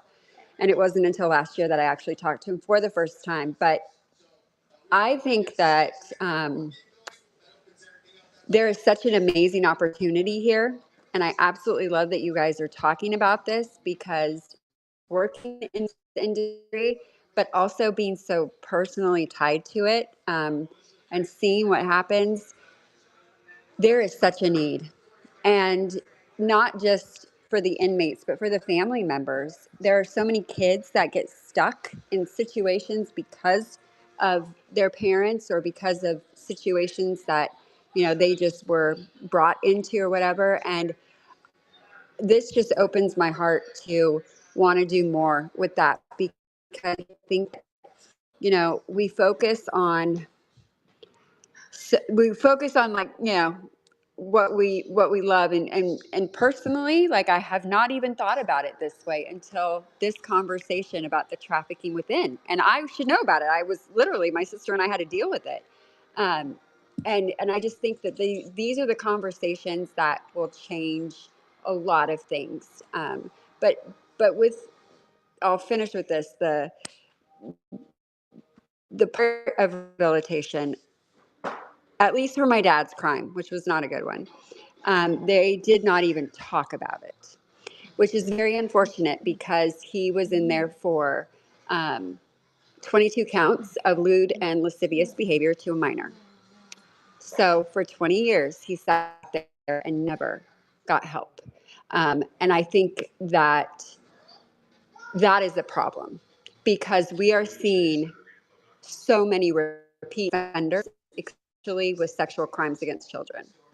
And I don't say this lightly. And for anybody that knows me, this is a very personal part of my story, but I don't believe that I was meant to not tell this, because I know I'm not alone. And I was so embarrassed, and I carried so much turmoil, if you will, from what he did. But there has to be change in our corrections facility, because, again, he was put in a halfway house, and then bam, like, he was back into the real world. So I would love to know what you guys think about that specifically, and what we can do as an organization, Allie, that can maybe look into something about this, because this is just taking me on a completely different, like, idea, mindset of, my gosh, well, this all makes sense. Can I start this conversation out, Allie? She says yes with her emojis. Okay. Okay. I everything changed in the 1980s. Prior to the 1980s, the federal system and the state systems were designed more around rehabilitation than they are now. And what happened was in the 1980s, the federal government moved into what they called a new sentencing structure. They had rights over it in the federal system. And what they did was they made more state laws federal crimes, and they also enhanced the sentences so they could keep people in longer. Tough on crime. Then in 19, so they changed the sentencing laws, I think it was 87, 89, and then 93, 94, they changed the way they prosecute people and they put people in prison for longer periods of time. And so they also at that time, this is what's significant. They removed, and I'm talking the federal system, they removed parole for supervised release.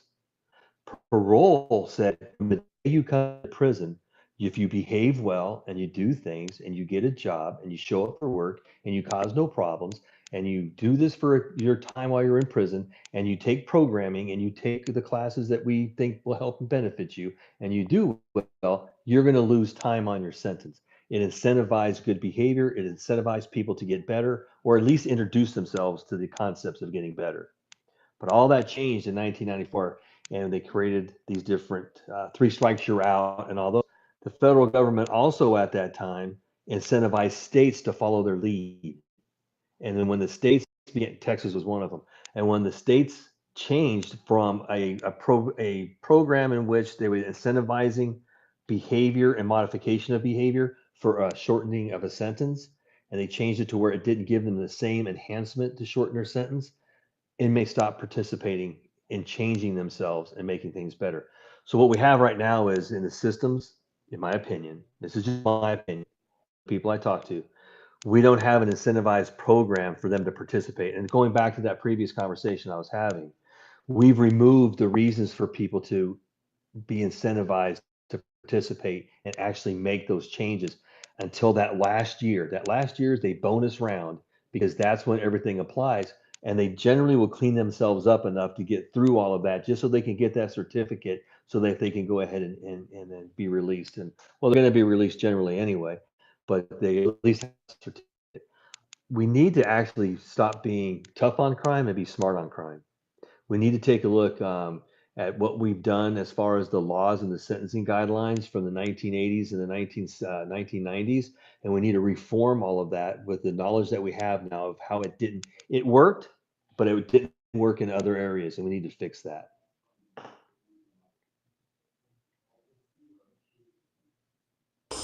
All right, Mist, will you please check your texts?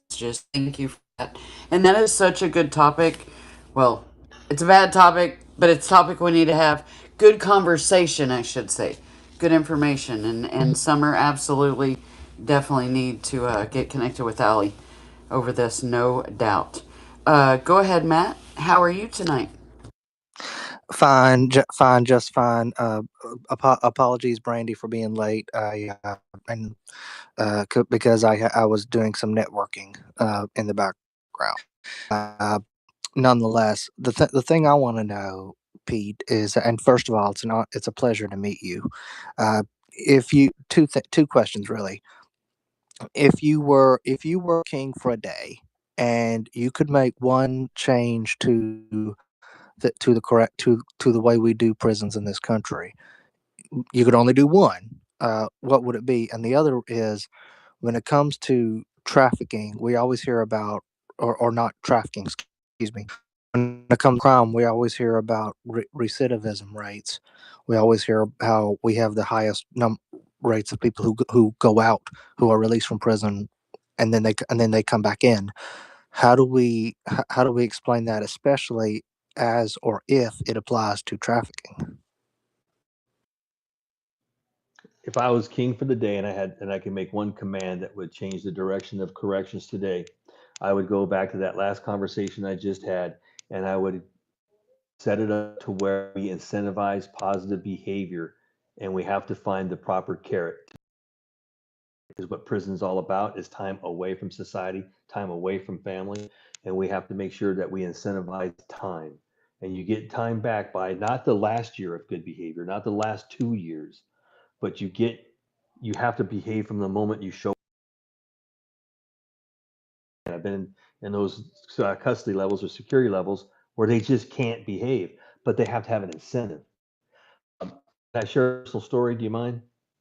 Please do, if that's I was okay. working. I was working in Louisiana, and I had never seen a prison off the hook like this before in my life. And I'm trying to wrap my head around how it got in the condition that it's in, and I couldn't figure it out. And I had a mental health coordinator. She was a wonderful lady, and every week we did segregation reviews. We reviewed every inmate who was in segregation, and we would talk to certain ones each week. And this one little kid kept coming back to the meeting. He's saying, "You can't take my air. You can't take my air." And I'm like trying to talk to him, and he won't let me talk to him. He just keeps repeating himself. It's like, all right, if he's got nothing to say but that, go ahead and take him back to his cell. I would make rounds. I'd stop by his cell, try to have a conversation. He looked at me and he let me remind me over and over again, "You can't take my air." So one day I was sitting next to the mental health counselor and I'm looking at her and I said, "Doc, I got to ask you something." I said, "Why does this kid keep saying that?" She says, "You know what I want you to do, Warden? I want you to walk around this facility the next week and I want you to pat search at least 30 inmates. And I want you to ask each one of them how old they were when they got incarcerated." I said, "That's it?" She said, "That's it." I said, "Okay, I'll do it." So I pat searched a bunch of inmates. And so we're next week sitting next to her. I said, "Okay, I did it." She says, "What'd you come up with?" I said, 14. 14 is the average age that these individuals that I pat searched, and I pat searched a bunch, were locked up. She said, "You think you're talking to a 42-year-old man, you're talking to a 14-year-old boy." And she says, "Until you understand who your audience, now you don't have to talk to them like a child, but you have to understand they're not thinking like a man would. They're not thinking like you think they should think by their appearance." And it was amazing to me because here I've got what 27 years in, and I'm just now realizing this. I was fortunate to meet her, and she was a wonderful person for my correctional development. And I took that forward. And so I said all that, sir, and I apologize if it was a waste of time, but I said all that to say that's when I began changing my perspective on what we're really supposed to be doing. What I should have been doing was taking a look at what that individual needed rather than me introducing him with concepts and ideas that were far beyond scope. Nothing wrong with him. He's just been locked up most of his life. I should have brought something that probably would have been more digestible for him, so that he would have been he would began that process of making those cognitive changes and things of that nature. So I hope that answered your question. If I was king for the day, I Yeah. would come up with something that incentivizes good behavior from the very beginning that they can count on. And if they do take a while to start that positive behavior, they're going to get a benefit from it, just not going to get a whole benefit. And it does, and the thing I would say is that you have to meet. It's about meeting people where they are.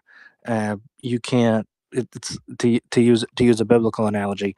It's like you're not going to go into a you're. It's like you're not going to go into a say a synagogue uh, and start necessarily uh, preaching the gospel necessarily outright. You have to get acquainted with people. You have to learn them. You have to learn how they think and behave, and the psychology behind that. Then you can start working on their behaviors and things of that nature. But like I said, it's a pleasure to meet you, and thank you, Brandy, for having this space. Thank you, sir. If you don't mind, I going with what you just talked about, you're absolutely correct. And the thing is when we start in corrections, from the moment you walk through the door, taught to keep your barriers up because of the amount of manipulation you're about to face. And unfortunately, as time goes on and those manipulation attempts are coming at you, you start to quill up and you're very, very protective of space, conversations, how much you say, how much you buy a conversation. But there has to be, like you said, sir, you have to know your audience, you have to know who you're talking to. And there are going to be those times when you just have to listen. And sometimes you have to take a chance. And I always tell the staff, take a chance, but make sure you tell somebody. It's kind of like swimming out in the ocean. Don't go swimming in the ocean. Don't tell somebody you went out there. Tell somebody you're out there. That way they know they can come save you if you need it. And I think corrections needs to take a better approach to that, because generally we teach our staff, whatever you do, don't personalize, don't listen, don't get manipulated. But there's going to be those opportunities where you have to kind of let that guard down some so that you can actually communicate effectively and provide them with what they need. Thank you for those questions, Matt. If I'm not missing anybody, Reba hand is up next. Reba, would you like to go ahead and take it away? Oh, and real quick, Pete and Ali, this is amazing, guys. Thank you so much for coming in here and sharing all this with us. And everybody in here that's listening, thank you for dedicating your time to this. And then everyone be sure to please quote tweet the space. Go ahead, Reba. It really is an amazing space, and it's very informative, and a lot of information is out here that many people just don't know and don't think about. Um, hope I didn't lose my train of thought. I wanted to touch down on Pete. I stated I was not a corrections officer. I was just a cook, a kitchen manager, and I had 4 or 5 trustees in my kitchen every day, and these were, some were drug addicts, some were just alcoholics, but all they wanted was somebody. Most of them are never viewed as a person. They're not viewed as somebody's son, somebody's daughter, somebody's aunt, mother. What they're just viewed as pride. And one of the things that always bothered, as I said, I cooked in the kitchen, and this is just, the chicken that we were cooking for these inmates was coming in boxes that clearly stamped on the side of the boxes, not for human consumption. And that Wow. blew my mind.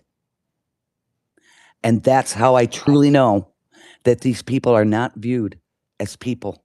And that is 1% true story. Very sad. I have no reason to doubt you, ma'am. I tell you, I remember when I first came into corrections, I was watching the cook people, the kitchen people, the kitchen staff, and there was people who were leaving from being an officer to go over to work in the kitchen. Then, like a month later, they're back as an officer again. I'm like, what happened? He's like, do you realize how hard those people work? Like, no. So I have a lot of Seriously, respect for you I'm going because to I'll tell tell you you what, what, there is no better sous cook than a trustee in a kitchen. I promise you that. it made me good food. But I also tell you, you don't get a pat on the back for the 10,000 meals you served correctly, but you get chewed out for the one meal that might have had a hair in it. That they forget the 10,000 you put out. I do stay. I will pat myself on the back because when I was cooking in that kitchen, a lot of the sheriffs and even the local police department, they would come into the facility and they knew who was cooking, and they would come into the Yes, kitchen. ma'am. What you cooking? What you cooking? And yeah, a lot of meals, extra meals were served. Yes, ma'am. Thank you for what you did. And thank you for coming in tonight, Reba, and talking with our guest. It's so very important that people come up, ask questions, engage, so we can get that conversation going. So I just want to thank you for doing that. Thank you for allowing me to speak. Again, I'm very impressed with this space because this is a lot of information. I have other reasons that I'm not ready to reveal yet, but yeah, 100%. Our prisons need reform. Yeah, very much so. Well, you are always welcome in here. For those that have never been in here before, we are here typically every Tuesday night from 7 to 9 Central, which is 8 to 10 Eastern, but we did have to reschedule till Thursday this week. So definitely come back next Tuesday. And we have everything is always protect the children. Most of us in the counter trafficking movement, but some are in other movements, but we all come together under protecting the children. So definitely more than welcome in here. All right, well, I want to go over to Raging Rigo a minute, and then we're going to go over to Bob. Raging Rigo, thank you so much for coming in, and thank you for being in here today, sir. How are you? Hey, how you doing, Brandy? Everything's great. Thank you for doing this space. Proud member of the CSN. We appreciate all the knowledge and education that you're bringing out. Pete, when you talked about, I believe it was you that were talking about these men that are grown men in jail. It harkens back to that movie American Me, where they actually talk about that they spent their whole life since they were youth, about 14, exactly the age that you said. And in that movie, it's based on a true story. It's a little graphic movie, but uh, these situations do occur where these children end up in jail from juvie all the way through top correction, top correctional institutions. Sometimes they might get out for a little bit, but usually they fall back in. You have any idea that maybe at the youth level we need to institute better program, some type of better program? Like I do believe Matt asked you that question, but what is one of the key things? Is it family? What is it that leads these youth to commit these crimes and end up in these situations? That's what always it goes through my mind. Something happened prior to them committing the crime, right? And is that correctable? Are they correctable or is it uncorrectable? If I were to narrow it down, in my opinion, a lot of it has to do with the culture they come from, whether that neighborhood, whether that community was a crime-ridden community, and that's just the way it is. I had an interesting conversation with a gentleman, and he had been in corrections for 50 years. So he was back in the 60s, 70s, 80s, and so on. And his impression was that when you have generations of people who grow up in a crime family or gangs or whatever, that just becomes an expectation.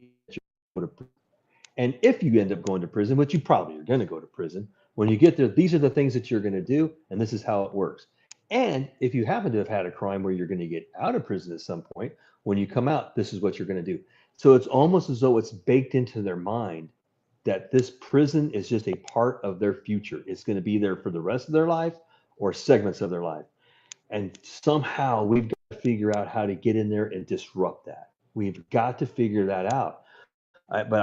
It's like you said, sir. I think it's going to be a multiple prong approach. It's going to be family oriented. It's going to be church oriented. It's going to be whatever you can do to try to change that environment, whatever that environment happens to be, so that they see I can do something other than prison.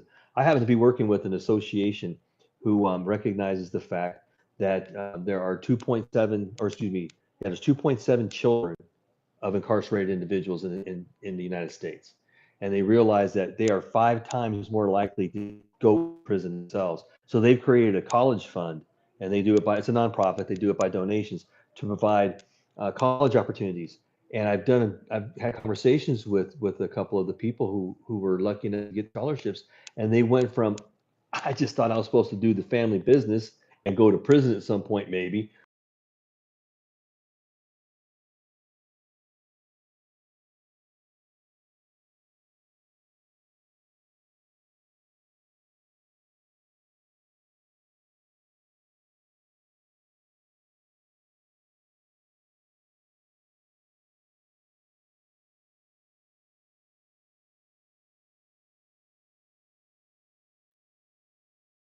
huge conversation we could have. But I believe, like you said, it starts with the community, it starts with the examples, it starts with family, prayer, church. There's so many different angles that Kids are written off in socioeconomically challenged areas to become gang members themselves. It's like far and in between, very short amount of them get out of that lifestyle and they do end up in jail. So, yeah, this is a great, maybe future conversation. That is great. Thank you very much. what's sad too, sir, is because I did 35 years. Well, I did 25 in the feds, and because I was at that higher level of facilities, a lot of the guys that I was having to fight and going on cell extractions or do whatever, and my first 10 years, I was seeing in my last 15. And we were both standing there looking down at people going, man, weren't we stupid? And then we look across the yard and we see people doing the same things that we were doing back then. We ourselves in corrections have to get smarter also.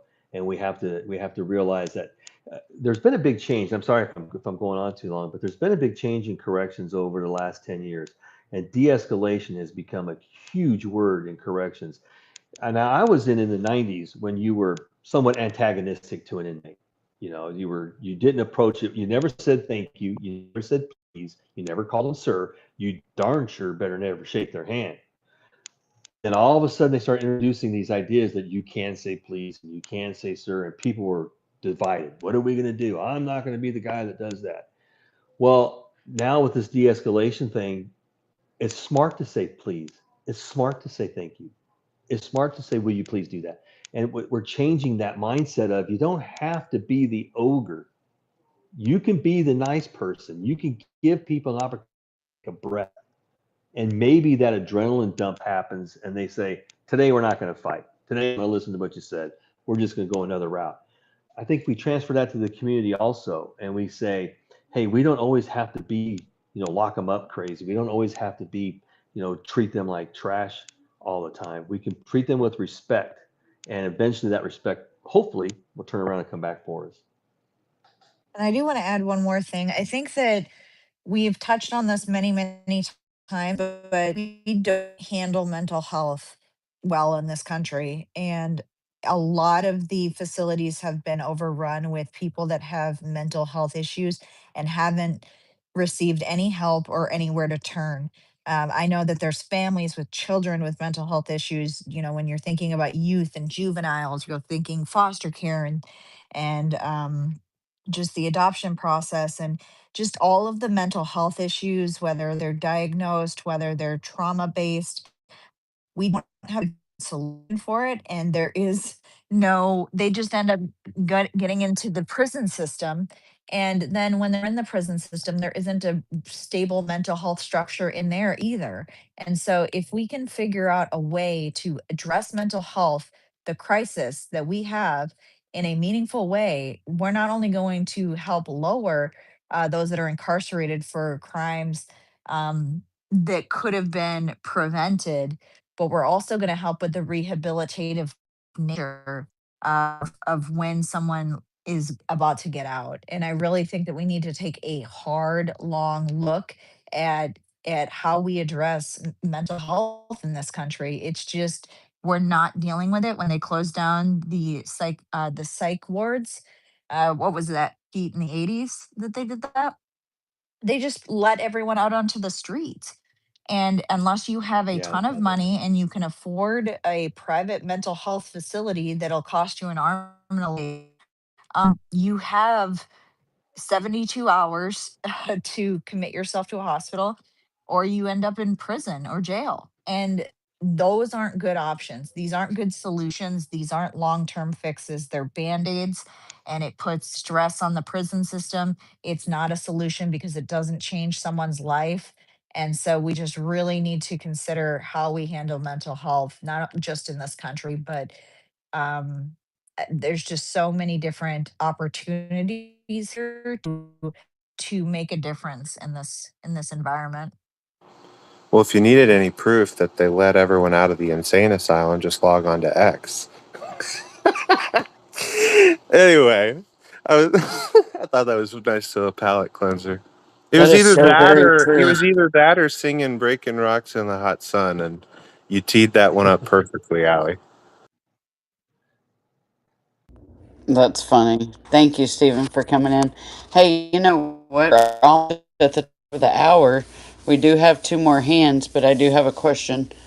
Stephen, before we get out of here, if there is a song, because I really can't figure out what to play at the end of the space, if there's a song that truly reflects Allie and her work that you would like to sing for the space before we leave here in a moment, I'd love for you to do that. So think about it. Seriously. Um, yep. I'm gonna leave it right there. All right, Jim Bob, how are you tonight, sir? Well, I'm living the dream. I'm just not sure whose dream, but I know I'm in it 100%. Pete, I sent you a follow 100%, sir. So my dad ran one of the, well, at the time it was the longest running corporation inside of a maximum security prison in the state of Nevada for decades and decades and decades. My brother was also a corrections officer at said maximum security prison, and um, things things were wild, man. Not just with um, things that happened in the prison, but also the things that happened with the corrections officers. In the state of Nevada, man, I'll tell you, the corrections officers, they stuck pretty close together, and they were damn near just as wild as the the population they were controlling in the maximum security prisons. And if you've been in this world, I'm sure you know exactly what I'm talking about.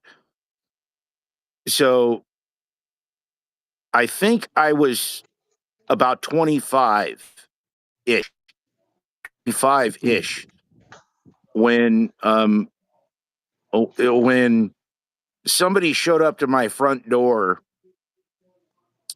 who had just got off, just got let out, from this maximum security prison on parole, showed up on my front doorstep, because he knew who my dad was. And it got dicey pretty quick, but it didn't work out well for him. There's a lot of stuff in our prison system that needs to be fixed. A lot. I mean, like, we need an entire revamp from top to bottom.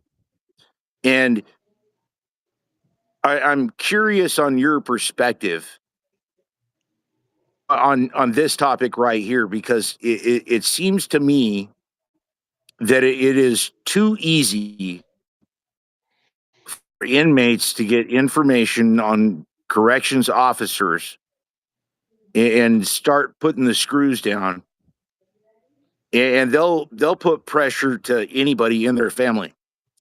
And it really doesn't matter where you are in the good old United States of America. These people will put the screws down. Now, Yes, sir. do you see where I'm going, Pete? Yeah. Yes, I do. And You and, know, those, and I did send you a follow, sir. I appreciate it, sir. Thank you. Unfortunately, social media has exploded the opportunity for people to know so many things about us. Before they had to get the white pages out and they had to know how to spell your name, and then they had to hope that you were actually in it. Now there's just so much social media out there, and people are broadcasting so many different things about their personal lives.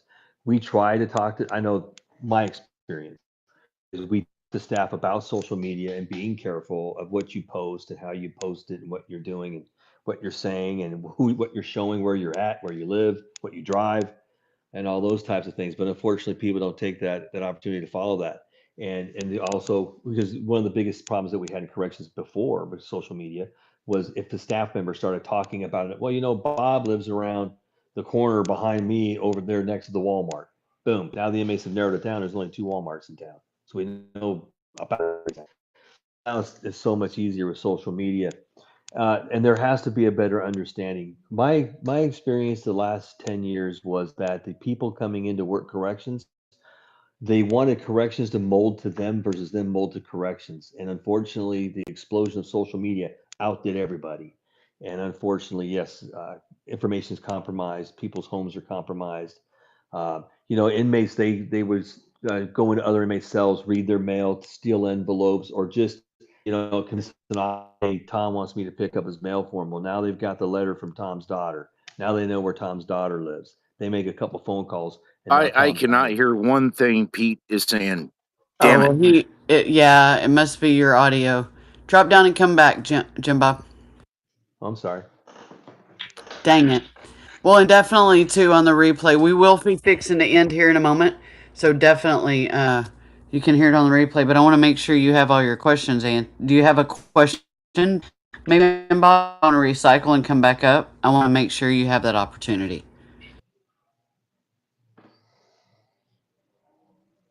I'm not sure if he's gonna. I think that Pete's hitting on something extremely important because they educate those in corrections that are officers about the importance of social media. And I think that we need to take a page out of that book as well, because there are just there's such a miscalculation of threats that exist and information that you provide out there.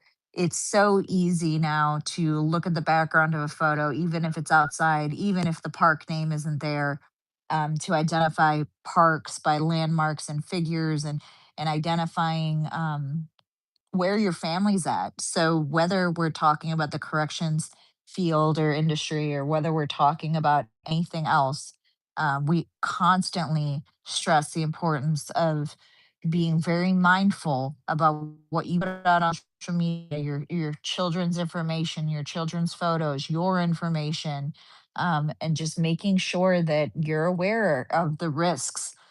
Because yes, the benefits are you want to share it with your friends and family. You want to show the good memories and the things that are happening in your life, but what risks are you taking and are those worth it? And we can only give you the advice that we have. At the end of the day, it's up to you whether you decide to take that risk. I'm just going to follow that up by saying, we're here every week and we can preach and preach and preach of what people need to do. But at the end of the day, like Ali said, it is up to them to take that information and apply it where they need to. And for example, we talked so many times, 115 episodes about it, probably about how not to put your children's pictures on social media accounts. And this is a good example right here of why your children's or your grandchildren's pictures really don't need to be on your private Facebook account, because private doesn't always mean 100% private, especially if you don't know how to work those settings correctly to lock things down. So, wow, what a needed conversation, everyone. This has been amazing, and I do want to respect their time. Holy cow. I am so honored that y'all were in here tonight. I know everyone else is as well. This has been phenomenal. Pete, definitely you are invited back anytime, sir. We are here every week, like I said, Tuesday nights. And we do have Thursday mornings as well, Pete. So if you're ever around and want to educate on Thursday mornings, Allie's usually with us. I know right now she's been very busy, as you're well aware. So we've definitely have not been doing that here lately, but we're going to try to get back to it. But it's very important, right, for everyone to hear this information. And we do know that some people can't join at night, and sometimes plays don't get made. So we always like to make sure they have an option to come in and listen and ask questions. So definitely you're always welcome in our spaces. Well, This Brandy, I want one, to brag on go ahead, Pete for a Allie. second. I want to Yeah, brag go on Pete ahead. for a second. So I've been sick the past couple weeks, but between Pete and our other individual that's on our team, AJ, they have just been godsends, literal blessings to guard. My business partner had put out something on social media that he's been going through health issues. And I will stress this again and again. If you don't think this is a spiritual battle, I challenge you to look into the eyes of the people that we've looked at and think and try to come up with an explanation other than pure evil. But it literally has been a blessing to have AJ and Pete on board. Their knowledge, their expertise, their heart for this issue. They're both retired and they choose to, instead of sipping pina coladas or on a beach or playing golf, they are choosing to stand with Guard, to stand with other, counter human trafficking organizations that we work side by side with, and continue to refine ways and adjust ways to make to close the gaps and loopholes and to make this a safer and better place for everybody.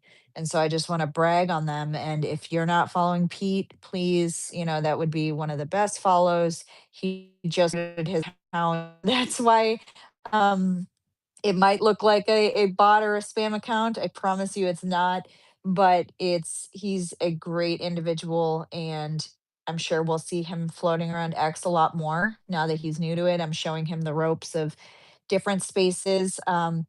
But Pete, it's extremely important that in this community, we talk about being very mindful about who you interact with, and even as adults, I'm not entirely sure who we're interacting with on the other side of that avatar, or that profile picture. And there was a incident about a year ago. I believe it was about a year ago, with an account that many of us interacted with, and that many people didn't realize that this person had a criminal rap sheet a mile long having to do with crimes against children. And that is why it's so important that we understand the threats that exist out there and we don't underestimate. um, that's because even as adults, even with how much we know exists out there, there were many of us that closely interacted with that account pretty frequently. Luckily, I did not, but I know many people that did. And we just have to be so very careful. And I just really appreciate you being in this fight, because corrections is one of those things that I am starting to understand better, but from my half, my perspective, and then coupled with your half and your perspective, and then all the other fighters out here, their perspectives and their history, I think that it's going to bring very meaningful change. Thank you, ma'am. I appreciate your kind words. Um, if you don't mind, Miss Brandy, I just wanted to say I thought I was done with my good bosses. I thought I was it. I've cashed in my chips. I'm sitting at home, and I'm not going to have to worry about another boss. And then I meet someone like Allie, who not only is she bright, and she has drive, patience, and enthusiasm. And I'm very proud to say that I've got probably the best boss I've had in a long, long time, working for Miss Allie. So I appreciate her, and I do look forward because we plan to hit the road. We're going to try to get out and meet these facilities in person because their budgets are set, and they can't do anything. But so we're going to hit the donation trail and see if we can't stir up some donations because this is a nonprofit, and I guarantee you it's not going to anything other than the work. And we hope out there so we can have an opportunity to meet these facilities face to face or these agencies and start doing the good work. And I do appreciate Allie, you being a great boss. So thank you so much, and thank you for this opportunity, Brandy.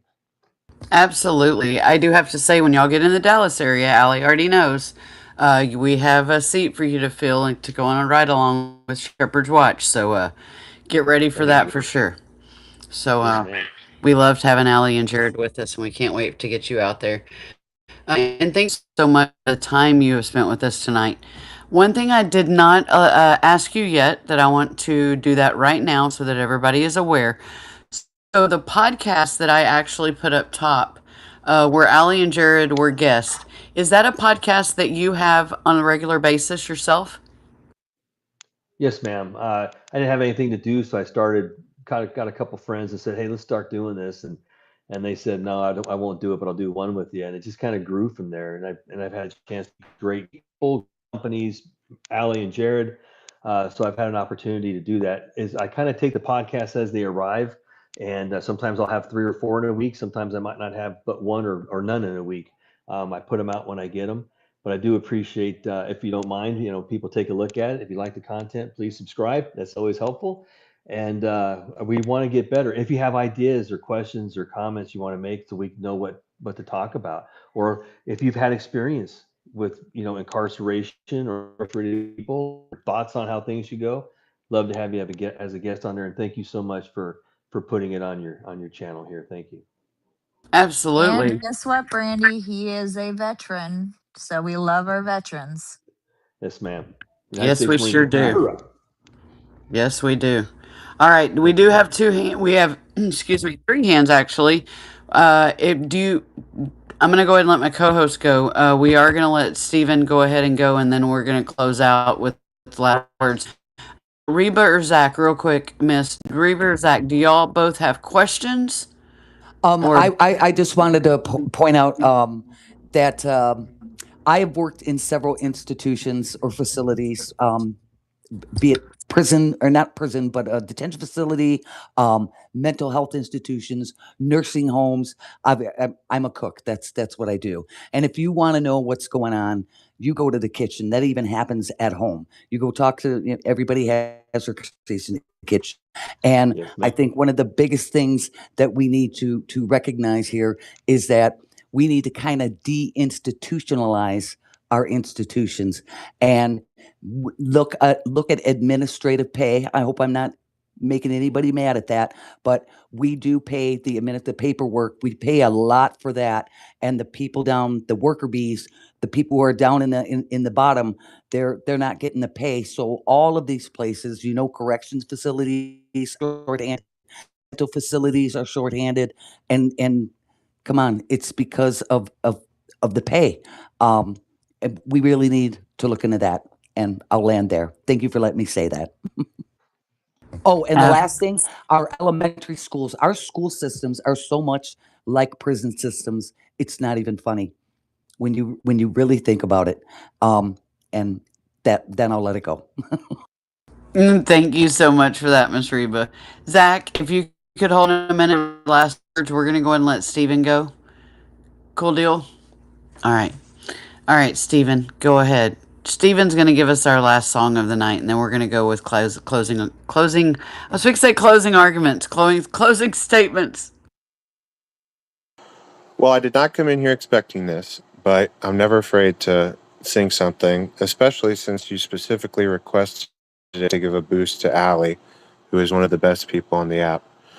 So I was really trying to think what would be a good song to pick, and I was kind of racking my brain, and I landed on this one. This is a nice throwback song to a calmer, more peaceful time. I wasn't even alive yet, but it was allegedly good times. And yeah, it's a beautiful song about being loyal and being there for people. All right, this is from James Taylor.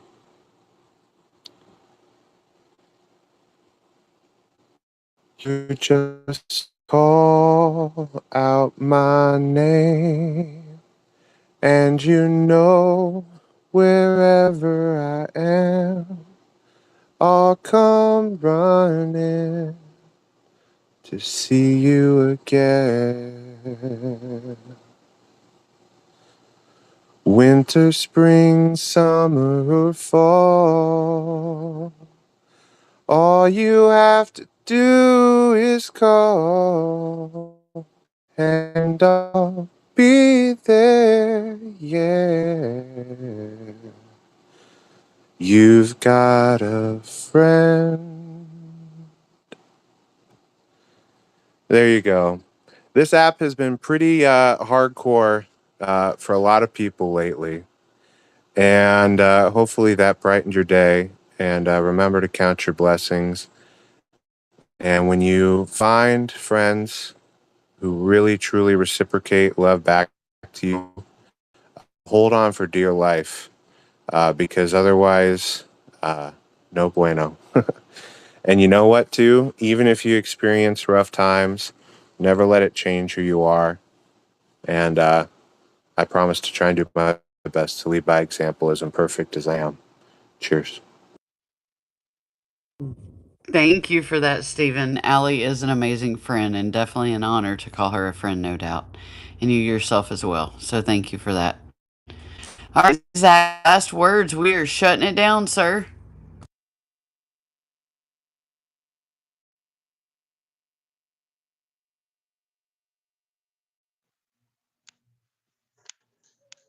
Once a Marine, sir, always a Marine.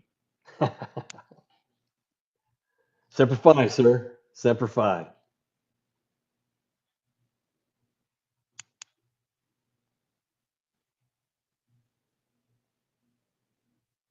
Thank you.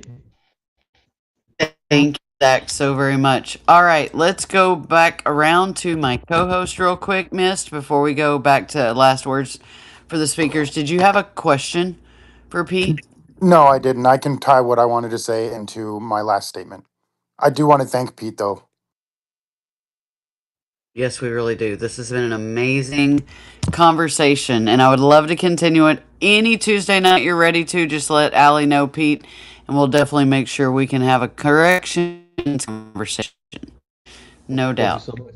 Yes, sir, because, in the end, that does help protect the children.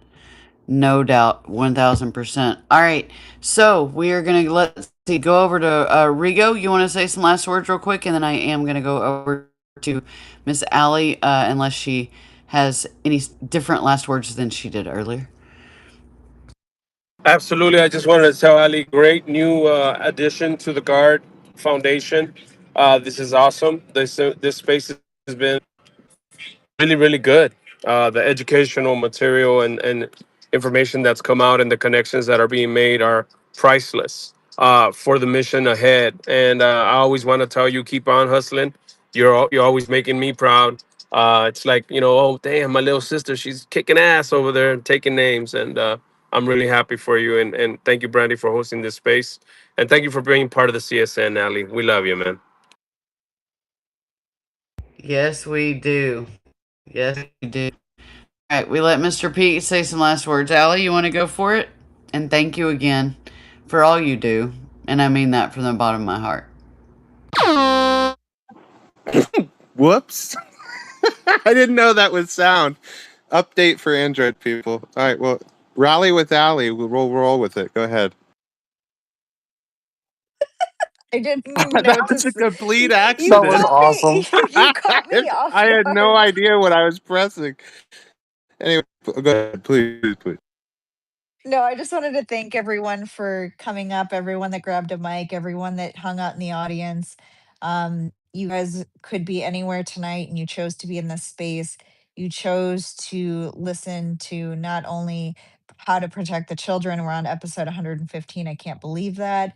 But spending your time to learn more about GUARD, the corrections initiative, and how this can actually work to assist all of our different nonprofits and all of the different fights that we're taking on to improve the country and improve the future for our children. Um, I see so many friends just in the audience listening, and I appreciate all of you. And Pete, volunteering that he is very communicative, very responsive. If you have any questions related to corrections, he is an amazing resource. So I'm just so glad that resource is available to guard and available to us as citizens, because it's extremely important we understand institutions like these. So thank you so much, Brandy, Mist, Tinfoil, for hosting this space. And Pete, thank you again for putting your faith in guard and joining us. Thank you, ma'am. It's an honor. Yeah, we're gonna have a lot of good work coming out. I can tell. This is so awesome. And Oh, he's all right, keeping me busy, Brandy. He's keeping me he's extremely keeping you busy. accountable. You got to manage He's up. like, I You got have to so manage up, many not down. ideas. He's like, I have Got so to many manage ideas. up. I'm like, that's great. Who are you gonna get to roll them out? I'm working on that. Yep, I know that struggle, Allie. We all know that struggle. All right, co-host, who wants to go first? Go right ahead with last words. Okay, guys, come on. I'll take it. Thank you so much for hosting this space, Brandy. And Pete, for giving us your time and teaching us all this information. I know it wasn't all necessarily trafficking oriented, but it is, these are all various aspects of our society that need help, that need to be better, and they do directly affect our safety, and not necessarily only in trafficking ways, but if we can rehabilitate criminals so that they're not repeat offending, that means down the line we're safer. And I just appreciate your insights. And for everyone here, I think that this just also goes to show too, in the trafficking realm, how vast this world is, that this criminal underworld is, that is working against us to come and get our children, and how many different aspects there are. They're even in prisons. They're everywhere. They're all over the place. And so this is why these spaces are so important, so that we can all learn. And maybe some of these things, these lights go off in your head and you're like, oh, this is where I can stick my crowbar. This is what I want to do. This is where I want to volunteer. I've got an idea and I want to run with it. And I just think that that's so beautiful of that. And my final note is just going to be kind of tying in to what Brandy said. Really don't post your pictures. There are at least 3 superpower AI tools out there that can help me locate you anywhere in the world, regardless of how obscure you think the photo is taken, or whatever you try to use, to make to obfuscate yourself. You can be found, and you can be found scary fast, and by someone who's not even super trained, but someone like me who knows exactly what they're doing without even using AI can find you. And then throwing AI into the mix. It's just best that we don't do that. So thank you, Brandy, for hosting this. Thank you, Ali, for being here. Thank you, Pete, for speaking, and thank you, everyone, for listening. Thank you so That much, was a sir. mouthful. Thank you, Miss. Sorry, Pete. I didn't mean to step on you. Oh, Lord, Stephen. All right, Oh my 10. God. All right, we're going to mute Stephen and we're going over to 10 for last words. As soon as I saw him unmute, I was like, oh, here it goes. Here it goes. Gotta love that little brother from another mother. Go ahead, Tinfoil, with your last words. I just want to thank you for coming in. It's been an awesome learning from you today. And Allie and Brandy, thank you for you guys, what you do. And Into the Mist, it's been fun working with you. Enjoy it. I hope everyone has a good evening tonight. And thanks for coming. And I wish everyone a good night. This has been an amazing space, guys. I want to thank everyone, co-host, our guest speakers, people that took a mic, people who didn't. This is an amazing space, and it takes all of us to make this space. So, and even with Steven's comical relief sprinkled in, I want to thank y'all so very much. It has been an amazing 115 episodes. Yes, Allie, that is insane. I think you probably came in with us about 70 or 80 something. It feels like forever. And we're going to keep going, guys. I think I told another space tonight we are, and I've looked, but unless they're just totally out of our algorithms, I am not seeing any other kind of traffic spaces that has been on as long as we have. So we're going to keep going, and we're going to keep educating. And I want to say this. We have a lot of people in our audience tonight. We have quite a few people as well who I've been talking to one-on-one. And we have a couple of people in the audience who actually in their own industries, y'all, where they are employed, they are taking extra steps. Pete, this is the power of these spaces. This is why we show up every week. They're taking extra steps to make sure they're getting the education that they need to be able to know what they are looking at in their industries. Allie, I know that is a big, awesome thing for your heart as well, like it is mine. This is why we do what we do. A lot of people don't speak up, and that's fine. If y'all ever have a question, ever want any information, definitely don't hesitate to reach out to myself or Allie. My DMs are not open to the public, unfortunately. I don't know if Allie or I would assume they are. Allie, if Pete's need to be, I was going to remind you to please make sure they are because you know how X is. But I know Pete is definitely going to be open to answering questions too, guys. But definitely, this has been phenomenal. We're 2 hours and 26 minutes in, so we're definitely going to close it down now. I want to thank everyone for joining. Thank you for all the reshares, and thank you to everyone in here who shares this every single week. A lot of people do retweet and then they replay later, and I want to thank them as well. Even though we don't see them in here, they do still participate and they get some information. We will see y'all next Tuesday night. One more thing. I did forget. We do have a special space on Saturday. It's going to be kind of early. Well, not real early, but early compared for the nighttime people. We will have a space at noon. Matt Youngblood will be hosting along with Christian Radio. They will have their first space on Saturday, and they will have Shepherd's Watch, the organization that I'm vice president for, as their guest speaker. Will be the first guest to open them up. And I will also have, I'm excited for this, Allie.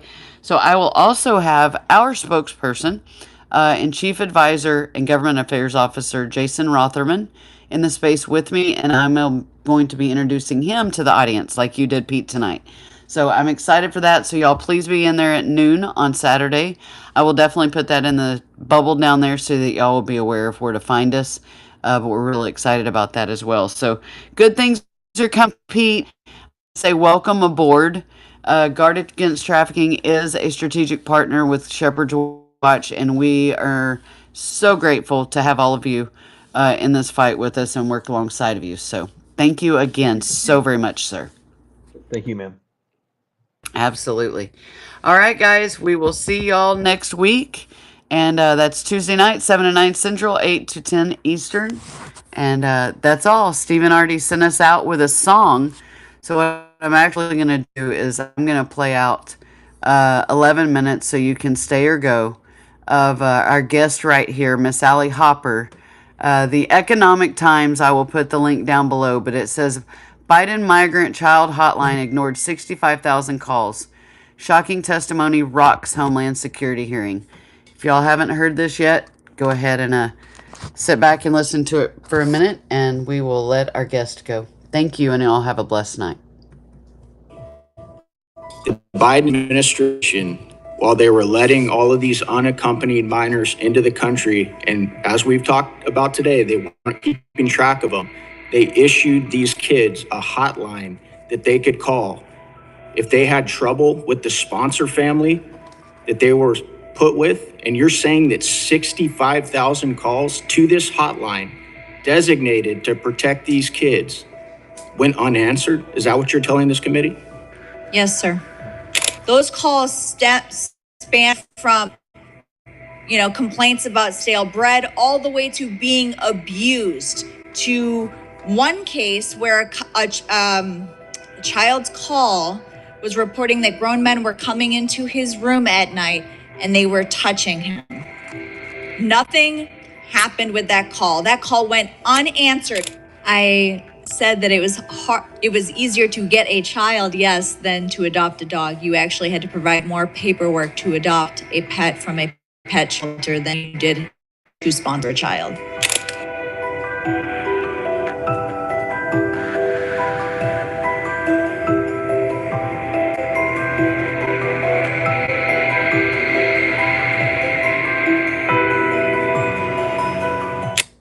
This almost feels illegal to know if you're a side sleeper. All right, well, I just realized we're going to have some ads, so we'll go ahead and shut it down. Y'all take care and have a blessed night. I will put this down below in the bubbles so that y'all can finish it. Looks like a really good compilation of Miss Allie Hopper on this link right here. All right, y'all take care. Get that, Brandy. The Economic Times, they got 3.47 million subscribers, and this has 49,864 views. Let's get it out there further. This is a really good one. All right, y'all take care.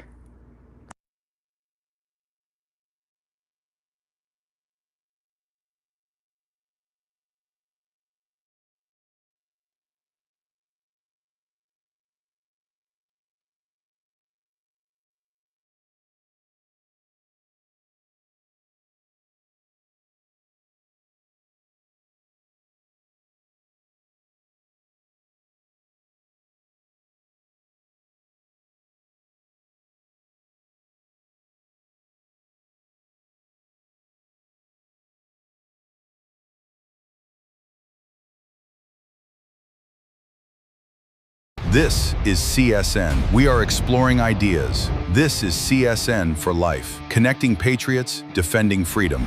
Conservative Space Network. Hey, add me to the mix. I'm Zach, ZX News, Blue Handing It, and CSN. So get in the fight, join all these good friends of mine, and stay strong, my friend. Love you guys. And that's a wrap from us. This is CSN. We are exploring ideas. This is CSN for life. Connecting patriots, defending freedom. Conservative Space Network.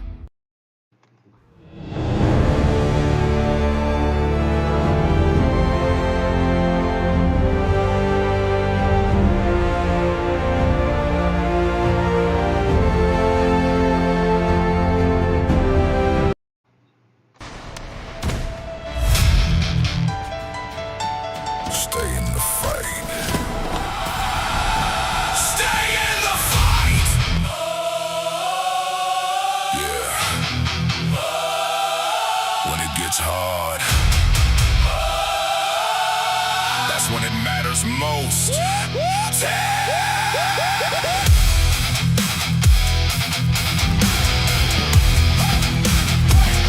Hey, stay in the fight.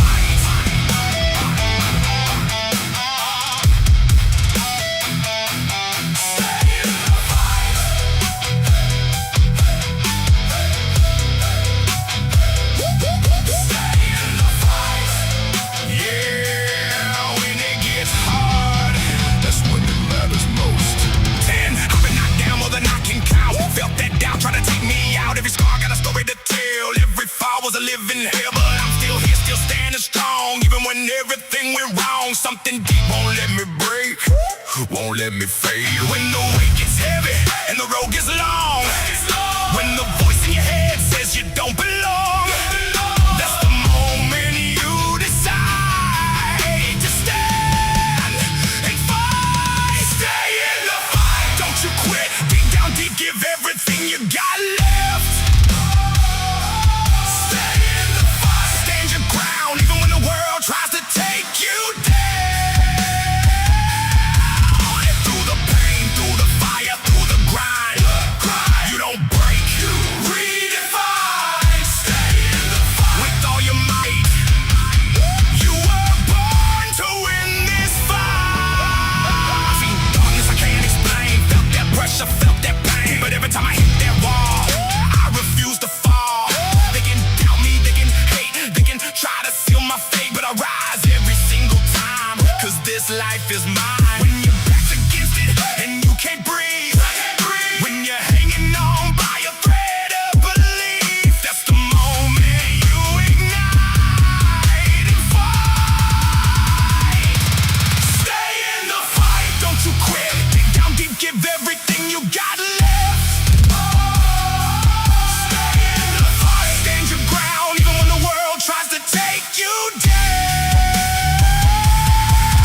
Through the pain, through the fire, through the grind, you don't break, you redefine. Stay in the fight with all your might. You were born to win this fight.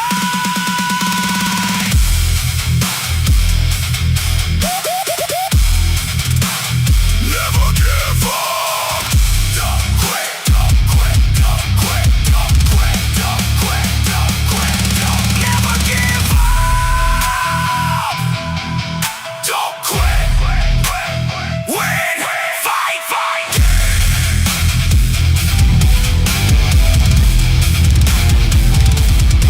If I fall,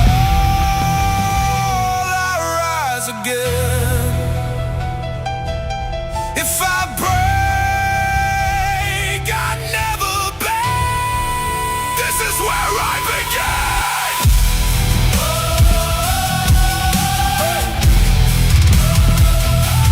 Stay in the fight.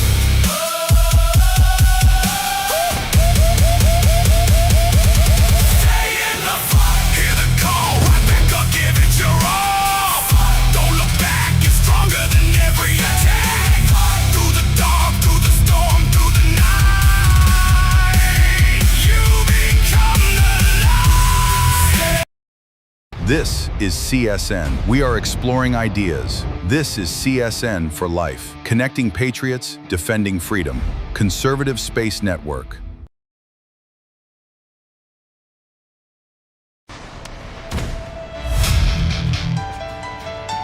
Stay in the fight. Stay in the fight. Yeah. When it gets hard, that's when it matters most.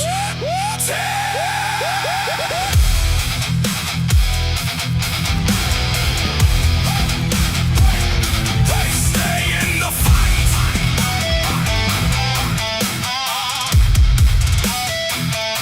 Stay in the fight.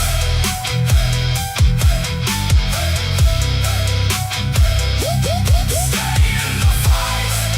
Yeah, when it gets hard, that's when it matters most.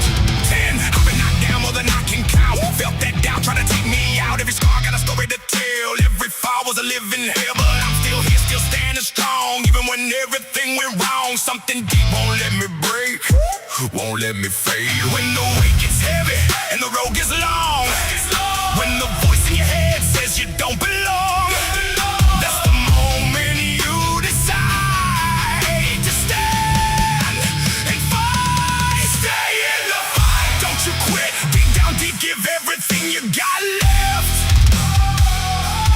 Stay in the fight, stand your ground, even when the world tries to take you down. And through the pain, through the fire, through the grind, you don't break, you redefine. Stay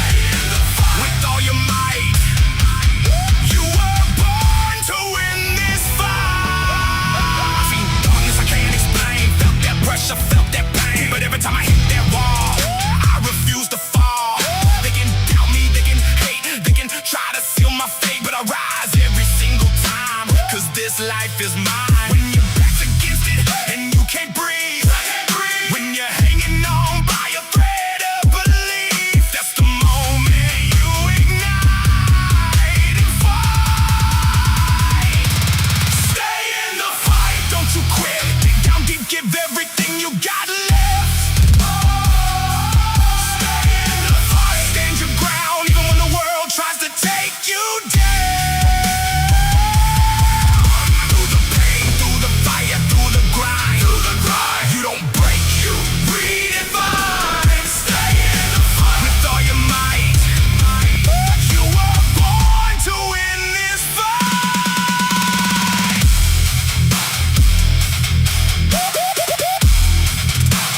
Never give up. Don't quit, don't quit, don't quit, don't quit, don't quit, don't quit, don't never give up. Don't quit. Win, fight, fight.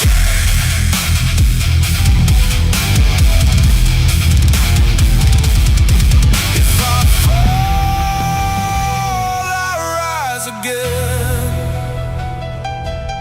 If I break, I never bend. This is where I begin.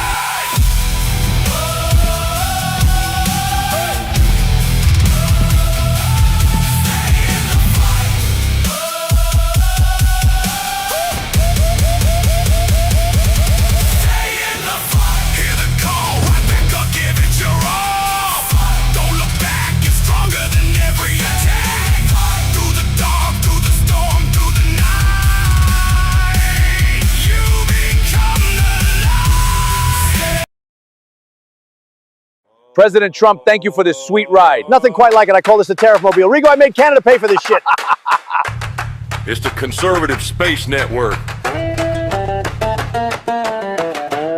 The CSN on Hey, X. Rigo, look what this thing can do. Radio face. The popcorn tub. The Triple R and Brandy with Protect the Children.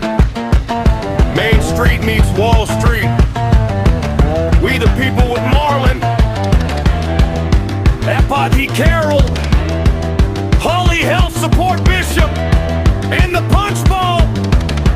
Big ups to Margot. Carmen in the Round Table. And the Patriot War Room. Hey, Rigo! President Trump says, let's ride!